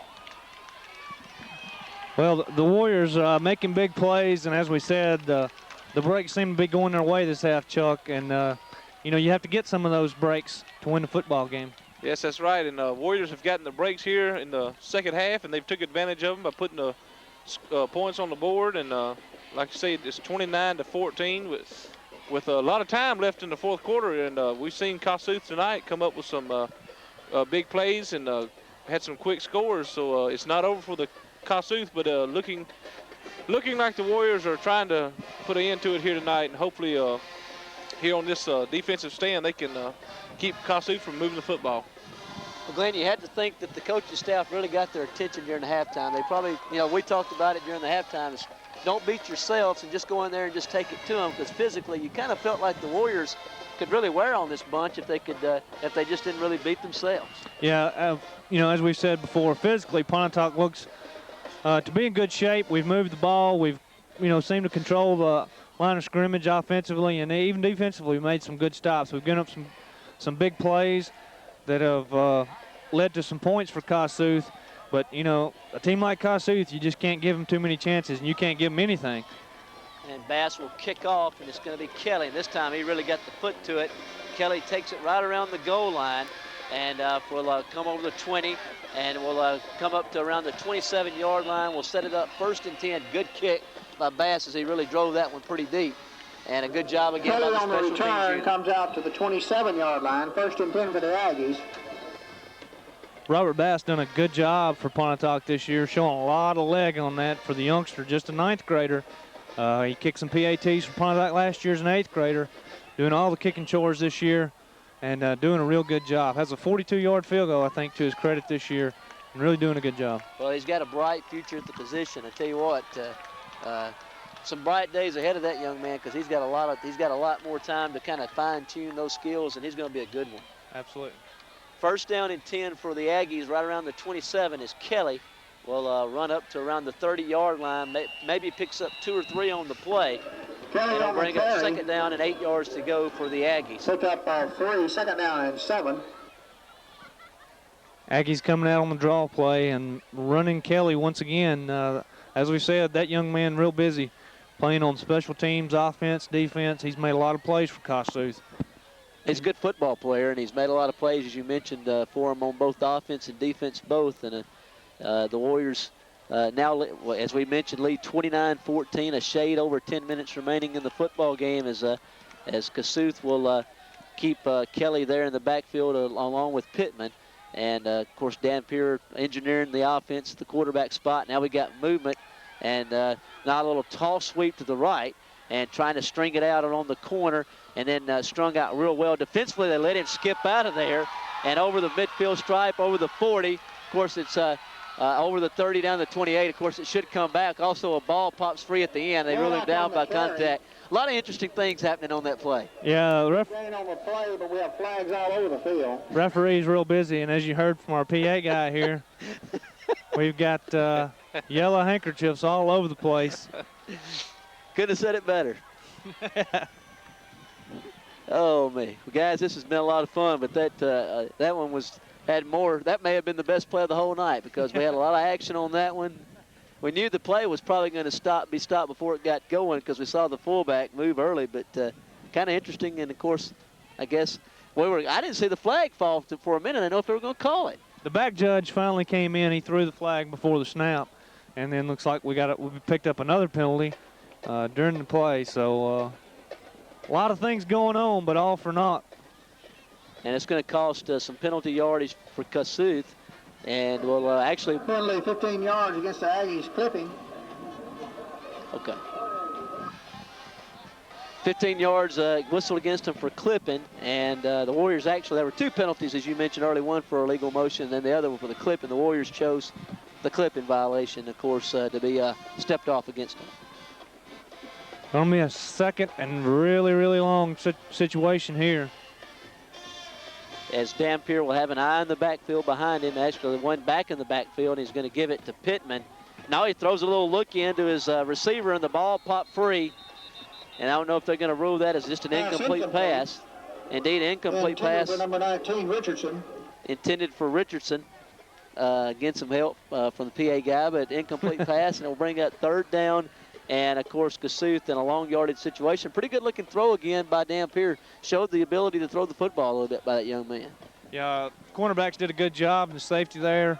Looks like Ron Winter and maybe Rucker came up, applying the hit, knocking the ball loose.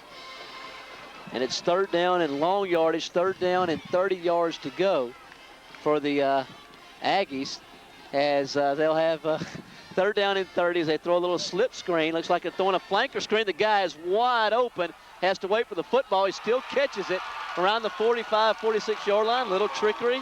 And on the reception, looks like it's going to be Kelly. And the trickery works, and good job for the Aggies in getting a first down. Fortunately, Glenn, that the pass, he had to wait up and on the football because he had 3 or 4 steps on the DB. That's right. Had he hit him in stride, that could have gone all the way. But rarely do you see a halfback pass that's not underthrown. Yeah. You know, those guys aren't used to throwing the ball. So. That's the reason why they're playing halfback or flanker. Exactly. Like the flanker screen works for a first down and gets them out of a hole. And again, they fake the little toss sweep, look upfield, throw the post pattern in the middle of the field to Meeks. He's over the 20 down to the 17.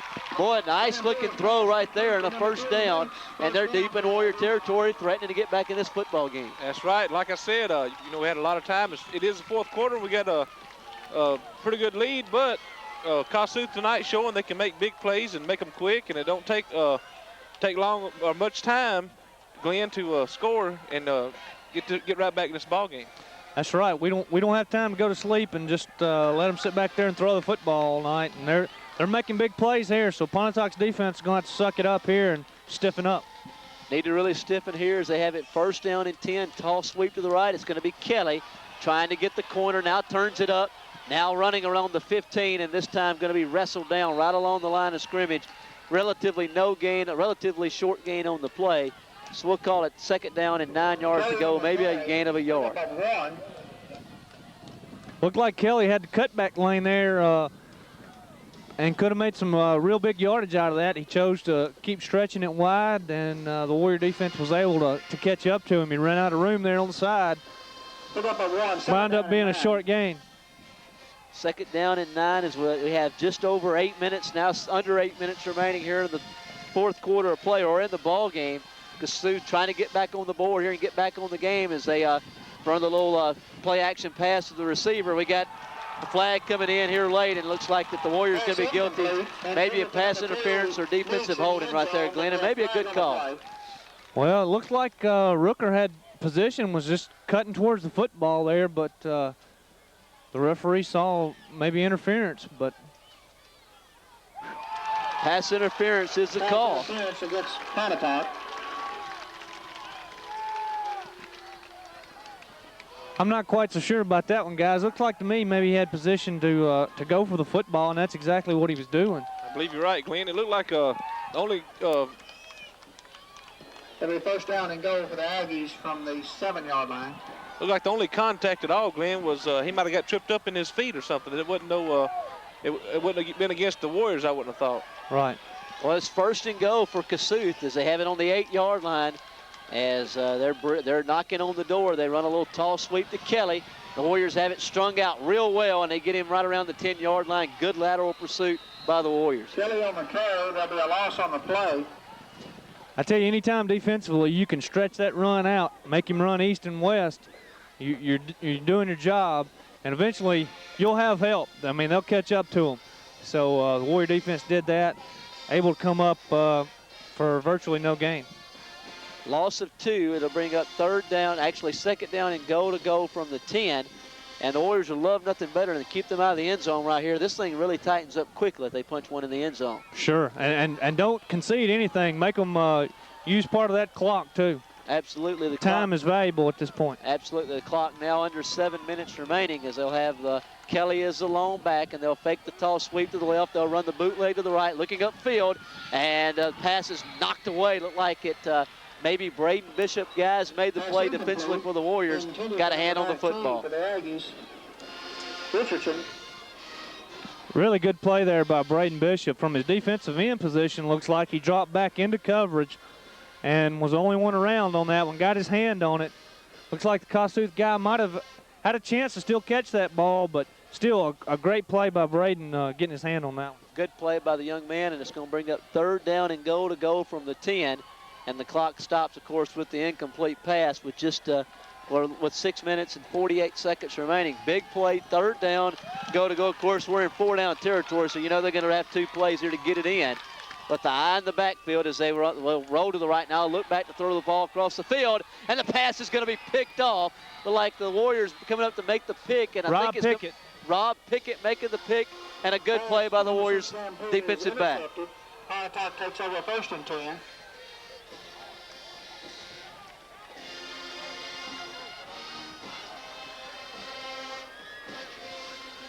Warrior band is getting cranked up over there, and looks like this could be the ender here tonight. Kossuth come out, and guys looked like it was finna score, but Warrior defense took a stand and wasn't going to hear of it. Something like that. Looks like Pontotoc can eat up this clock with a long drive here, and that'd be the best thing for them to do here.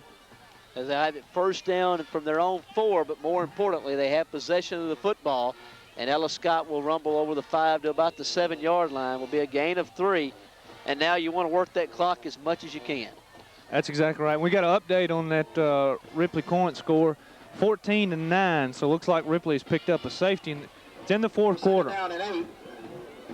That one's got to be getting pretty late too, because it's approaching the 9:35 time frame. So got to be getting in the latter moments of that game, just as this one is.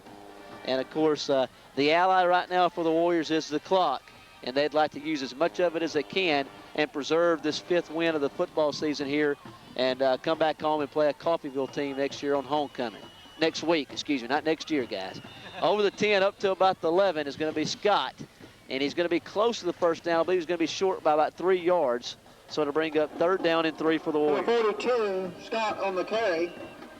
Picks up 4, it's 3rd down and 3. Looks like we got an injured Aggie on the field, so we'll have an official's timeout on the field. While we do that, let me run down this sponsor list one more time. Bringing this game to you tonight, we've got Tudor Funeral Home, Jackson Implement Company, Montgomery Drugs, First National Bank, JB's Quick Stop, Russell Oil Company, The People's Bank, Hangouts Daycare, Ken Allen Insurance, OneCallIncorporated.com, Daffodils, Flowers and Finery, C&R Cattle Company, Springer Discount Homes, Stegall Ford, Classic Exteriors located in Houston, and Hunters Hollow in Oxford. Seeing the maroon out here tonight, what about tomorrow's game with Mississippi State and South Carolina? Well, guys, that ought to be interesting. I look forward to that one. Well, I think there's still maybe a little bit of question mark about South Carolina, and we'll see tomorrow. We'll get to that in a moment. 3rd down and 3, a possession play, because that's an interesting topic, and I want to talk about it if we get an opportunity. But the Warriors will have it from that point as the clock continues to roam.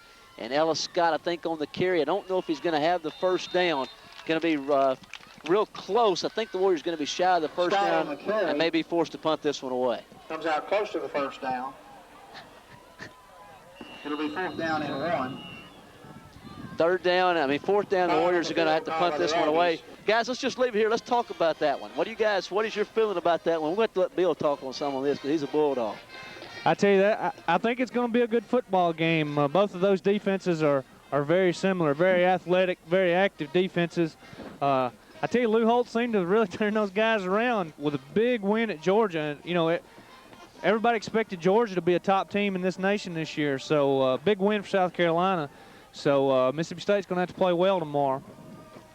Well, Bill, what do you feel? I mean, you're the Bulldog around here. What do you prognosticate tomorrow? Man, I tell you what, I just wish I could take cowbells in there and ring them all day. But we're looking forward to it, watching that one by the minute on the tube. And a good thing now, so many of the ball games, State Ole Miss games, get put on every week because you have so many networks now, Patrick. And looking forward to the game. It's going to be a big defensive game. South Carolina has sort of patterned after State's defense. I was reading in the Tupelo Journal, but it'll be a big defensive game, and both teams will get a true test to see what they have. But, very few points in that game will definitely win the ball game. I agree. It'll be low scoring. Don't you think it will be, Glenn? Probably so. You would think, because both are defensive-minded teams, and so you'd think those defenses to lead. And a good job of getting that punt out of there is Braden Bishop as Dampier will field it. And now he lets the ball pop free and alertly able to get back on it around the 38-yard line. I think that's Baylor Dampier, and I think that's another Dampier. I thought that was Seago that got back in the football game. I was kind of concerned there for a moment. But 1st and 10 for the Warriors at their own 38. Tense moment there for Kossuth as the ball scrambled away there from the receiver, but he was able to get back on top of it. And they're going to need some more big plays here, and Pontotoc's going to have to really tighten up. Well, let's finish talking about the game. I think we just kind of left it in limbo. Mississippi State, of course, comes in 2-0, and I think South Carolina 3-0. But the thing that I'm not real sure if I'm completely sold on South Carolina. I know they got the big win at over Georgia, but Georgia turned the ball over like 6 or 7 times in the game. Had 5 turnovers by Quincy Carter. He threw 5 interceptions. So I'm not really sure how good South Carolina is. You feel like that they're as good as their record right now? Well, it's hard to tell. You could see where maybe Georgia would overlook South Carolina early in the season, them coming off an 0-12 previous year season. So you got to think maybe Georgia was overlooking them a little bit. But a lot of those turnovers are created by South Carolina. It's a credit to that South Carolina defense. So Bill just reminded the State has won 5 in a row in the series over South Carolina. I knew they had won 6 out of 8 in the team history. I saw that in the paper today. So 5 in a row won by State. The last time Carolina won was at Starkville, 62 to 38. You remember that game? Oh gosh, we all remember 62 that. 62 points. Everybody for South Carolina got in the score column that night. I remember that. Yeah, Tannehill. Was it like 41 of 45 or something? He hit like 30-something straight passes or something. It was an unbelievable night.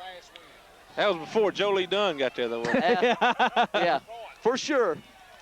1st down and 10 for the Aggies from their own 38-yard line. Dampier dropped straight back to throw. Pass is going to be complete to Null over the 45-yard line, and a 1st down. And I tell you what, this is number 10, Null, to the 45-yard line. 1st and 10 for the Aggies. Been impressed with Dampier, and he's got some guys that can catch the football as well. Kossuth unveiling a passing game. Did virtually very little passing in the first half, but now are coming up with big plays when they need to have them. Well, they're going to have twins left, twins right. The long back is Kelly. In the backfield, of course, the Warriors going to be spread a little bit thin, so they may give him the football a little bit. Rolling to his right is Dampier looking over the middle of the field. Pass is going to be in and out of the hands of Noel, incomplete. As he slides around the 40. Incomplete, intended for number 10, Null. Sliding around the 40-yard line, incomplete. I tell you another thing to think about in that game tomorrow is, you talk about Mississippi State in recent times. You talk about their defense, but showing a lot of offensive output in that BYU game. Wade Mackin showing that he can tuck it and really eat up some yards running the football. He did a real good job against BYU.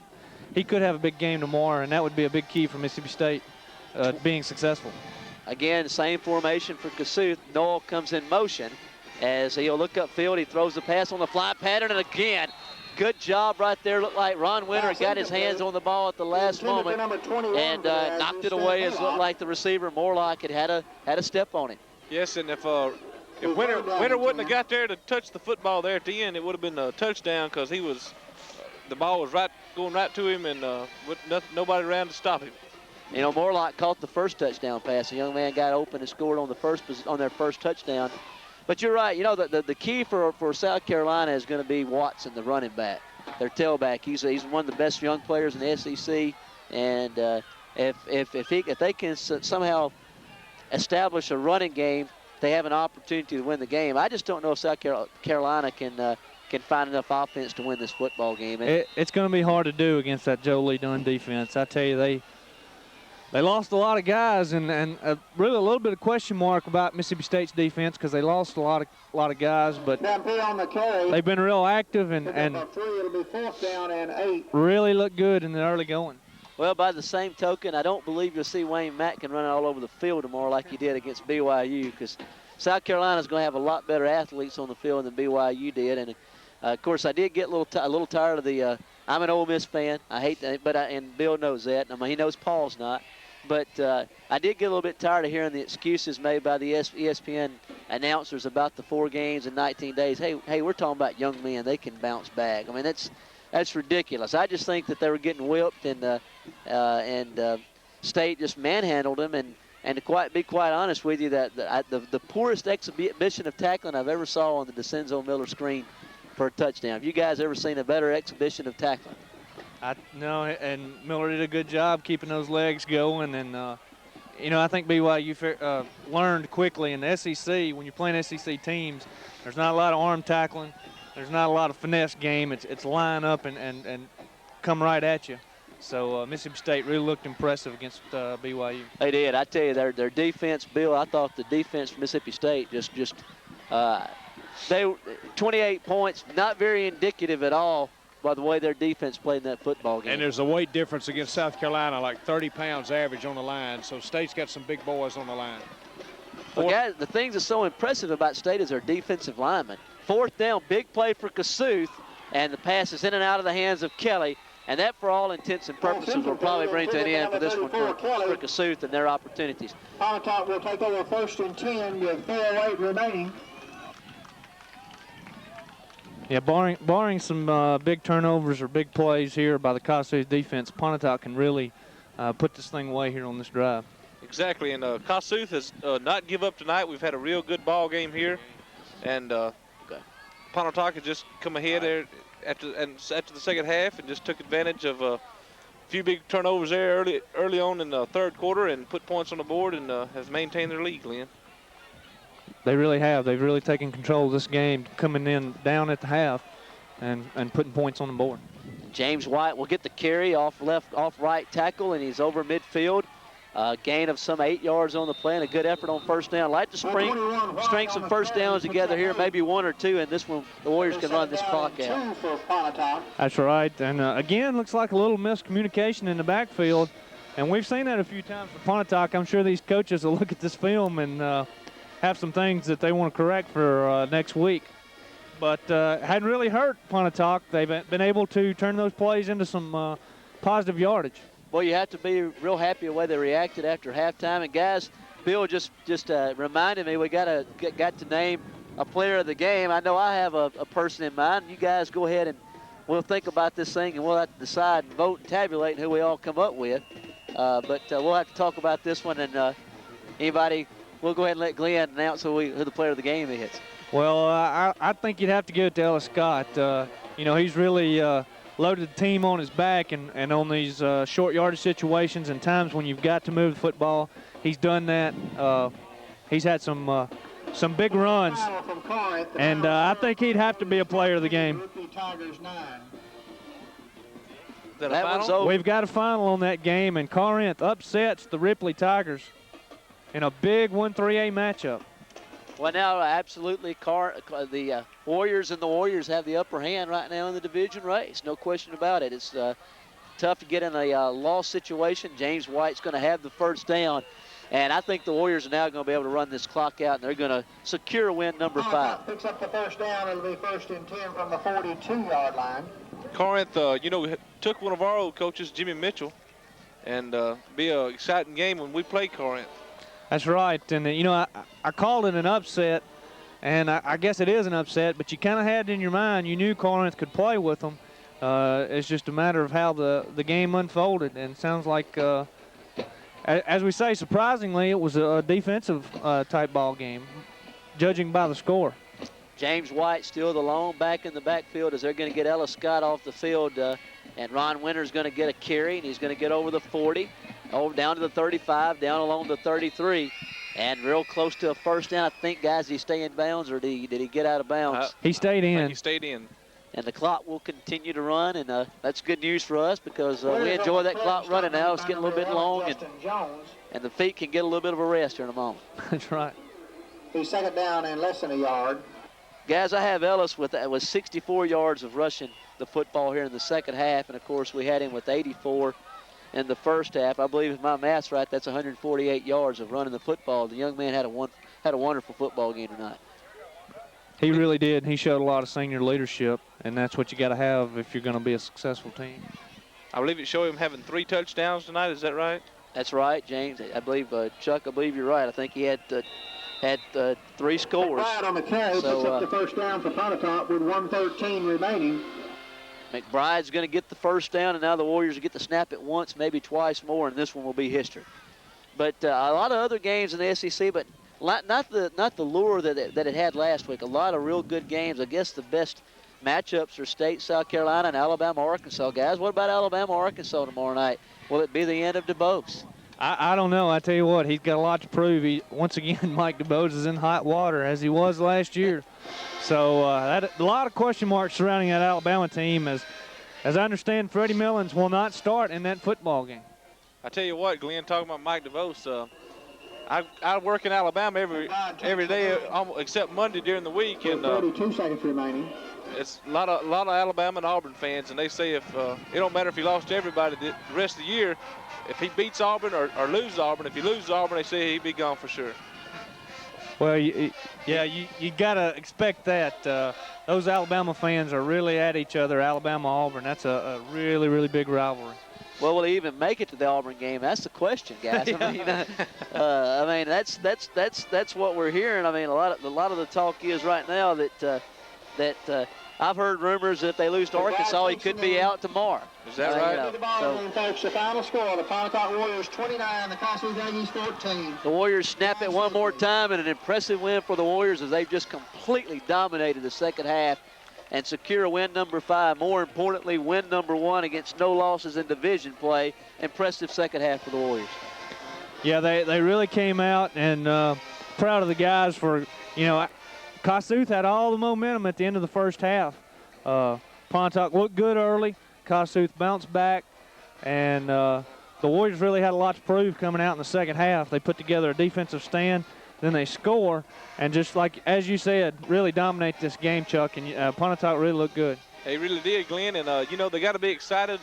Winning, like I said, winning the first game of the division.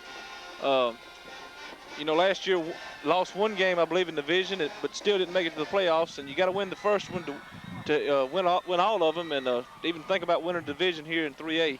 And I think they'll just keep building on this win tonight. And like I say, I think next week we have the homecoming, and then I think it'll be right back in division play.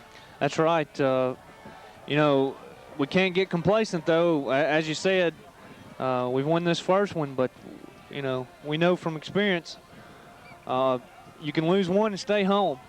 So last year, this division with three teams with one loss. Pontotoc loses on a tiebreaker set of rules, and they go to a bowl game, and that's not what you want to do. The goal is the playoffs. So they've got to build on this and keep this momentum going as they enter into the rest of the division. You're exactly right, guys, and unofficially the Warriors, the way I have it here, they had 329 yards of total offense tonight, did a good job of controlling the line of scrimmage. And, of course, the game was won in the early part of the third quarter play. They came out after falling behind at the end of the first half, did a good job of just taking it to them in the third quarter. And, of course, the wheels came out off of Kossuth following the safety and the turnover on the return. The Warriors built on that, of course, and really were really opportunistic with their opportunities and win this one going away by the final score, 29-14. Again, our player of the game, Ellis Scott, And guys, we're going to get down the field, and I'm going to let you guys do some player interviews. We'll figure out who we're going to talk to. However we do it, it doesn't matter. And interview a couple of our players of the game, and of course, Coach Robbins as well. Glenn, you got anything you'd like to add? You as well, Chuck. I want to say congratulations to the Warriors. They really looked good. They fought hard, and they beat a good football team here in Kossuth. As we said and we expected, these kids came out, they played hard, and they really looked good. Well, that wraps it up, and stay tuned as we go down to the field and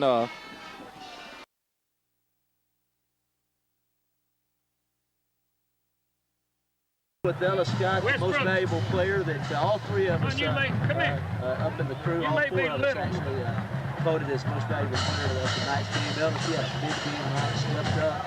I know that you guys had to be a little bit disappointed in the first half. You moved the ball, but we're not able to finalize any drives. You got down around the 30-yard line a couple times, around the 25. Drives kind of stymied.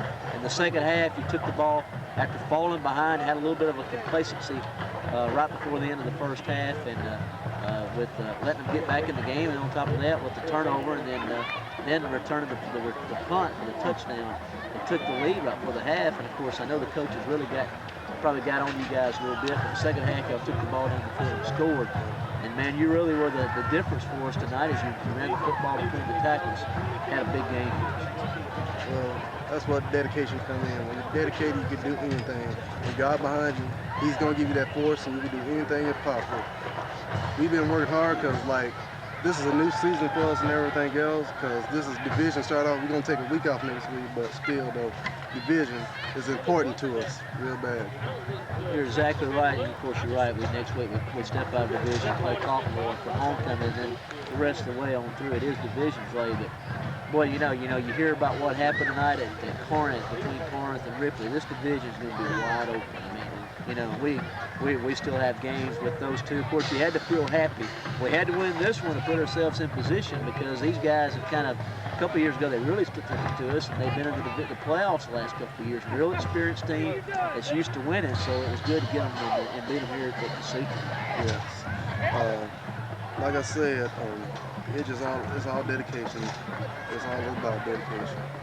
Well, of all your games, Ellis, I know you've had several good games here at running back. Tonight, I know that we had you well over the 150-yard mark running the football. I believe in my times of covering you, I don't remember you having that much output running the football. I think it's the best game I saw you play at that running back spot. Well, Coach Ron kind of gave me a pep talk this week about taking over offense and everything else. Told me it was my time to start doing it, and I took it to my head, and I worked hard this week, running the ball and everything in practice, conditioned myself well. I just like to thank Coach Rowan because he really gave me that motivation to be the best I can be. Physically, y'all thought that you could take it to him in the second half as long as you didn't beat yourselves. We thought during the first half you pushed him around pretty good, but we didn't have anything to show for it. Is that pretty much what the coach said to you during halftime? Yeah. We kind of got a little lazy at the end of the first half, but we stepped it up because we got that warrior pride in us and everything.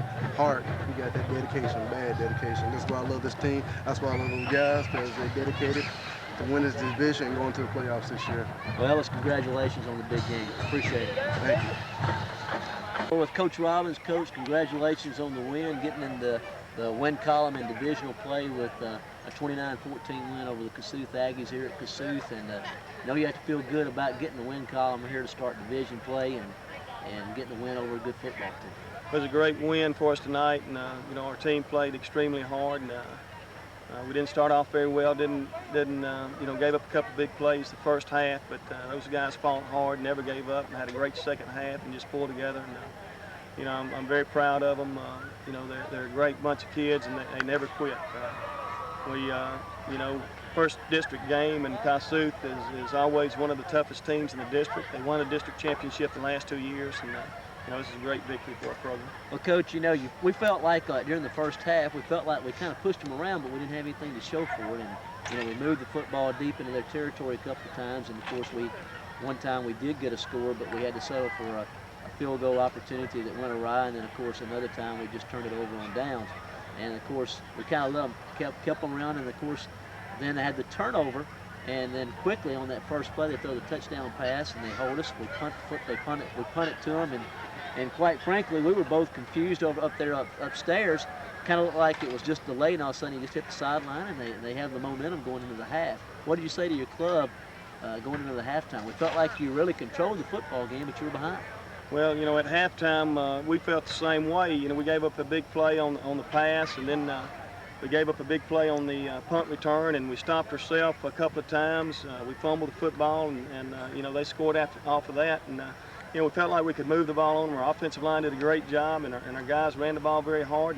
And defensively, we were playing great against the run. And we just said we got to come out the second half and play like we're capable of playing. And our backs against the wall, and these guys showed a lot of character and a lot of, just guts by coming back and pulling this thing off and just playing a great second half. Well, it was important. You took the football in the initial possession in the second half and took it down the field and scored. And I know that just changed the whole complexion of the game. And of course, then we come back and get the turnover on the kickoff, and the wheels just kind of really came off for Kossuth at that point. We stuck it in the end zone. We get the safety after that, and of course, another late score. But, we were talking about it during halftime. We felt like physically we were whipping them, but, we just had to put it, translate it on the scoreboard, and I think in the second half that's what we did. Right, our guys, Kossuth always has a big physical football team. They've got a good defense, and, the way that our offensive line took control of the line of scrimmage tonight, I just thought it was just awesome. And, I'm so proud of those guys, and they've done a great job for us. And they keep coming along and getting better every week and do everything we ask them. And, the whole group, we're just thrilled to death. Well, it's going to be a battle all through the rest of the year. I mean, there's not an easy game in this division play. I mean, we look at the game. We kept tabs on the Corinth Ripley game all throughout the game. Of course, I know you guys unable to do that, but that game was nip and tough the whole way, and this division is going to be like that the whole way. It's going to be a dogfight, just like last year. And you couldn't afford to slip up and let one get away from you, early on, because you're fighting from the hole. Obviously, you think that Ripley's going to be a factor still, even though they lost, but it's going to be a real battle with 3 or 4 teams here in this race, in this division. We know from our experience last year that you can be in this division and lose one district game and not go to the playoffs. Right. So, we don't want that to happen. So as long as we can win these district games, we control our own destiny. If you get beat, then anything can happen. I mean, you don't know. Like I said, there's several good football teams in our district. You got Ripley, you got Corinth, you got New Albany, you got Saltilla. I mean, every Friday night it's going to be a battle. Well, Coach, congratulations on the win. More importantly, congratulations on the division win, and also congratulations on getting in the top 20. I know that's not really awfully important for you guys as coaches. You'd rather that division play and getting in the playoffs is the important thing, but still a milestone for your program and your players. I know that something they have to be real happy about, that they were recognized like that this week. Next week it's homecoming, and of course you got Coffeyville at home. I know a lot of folks will come out and see that one. Of course, good luck to you next week against Coffeyville. Thanks very much. Thank you, Coach. Appreciate it. Well, Patrick, a great game here tonight. Pontotoc definitely in the driver's seat, stepping up here in division with a victory. And of course, Corinth victorious tonight, so they definitely both been in the driver's seat. We just talked to Coach Robin, and he talked about it. He said it's going to be a long season, and I actually, like we talked, Ripley's still in this thing because they've still got opportunities to win against Pontotoc and others. But one loss kept us out of the playoffs about a year ago. So, it's going to be a battle the rest of the way through, and there's going to be a good football team left out. I mean, there's no other way to determine. And there was a good team left out in Pontotoc last year. It's going to be a battle. Pontotoc was impressive in the second half. I think they continue to do what they did in the first half. But they didn't show up on the scoreboard in the first half. In the second half, they really pounded on them and they continued to wear them down. I think that's what it was. Well, I'll tell you what, they got the W, and that's what they came here for. Congratulations to Coach Robbins and all the staff here with a victory, a tough victory tonight on the road here at Kossuth.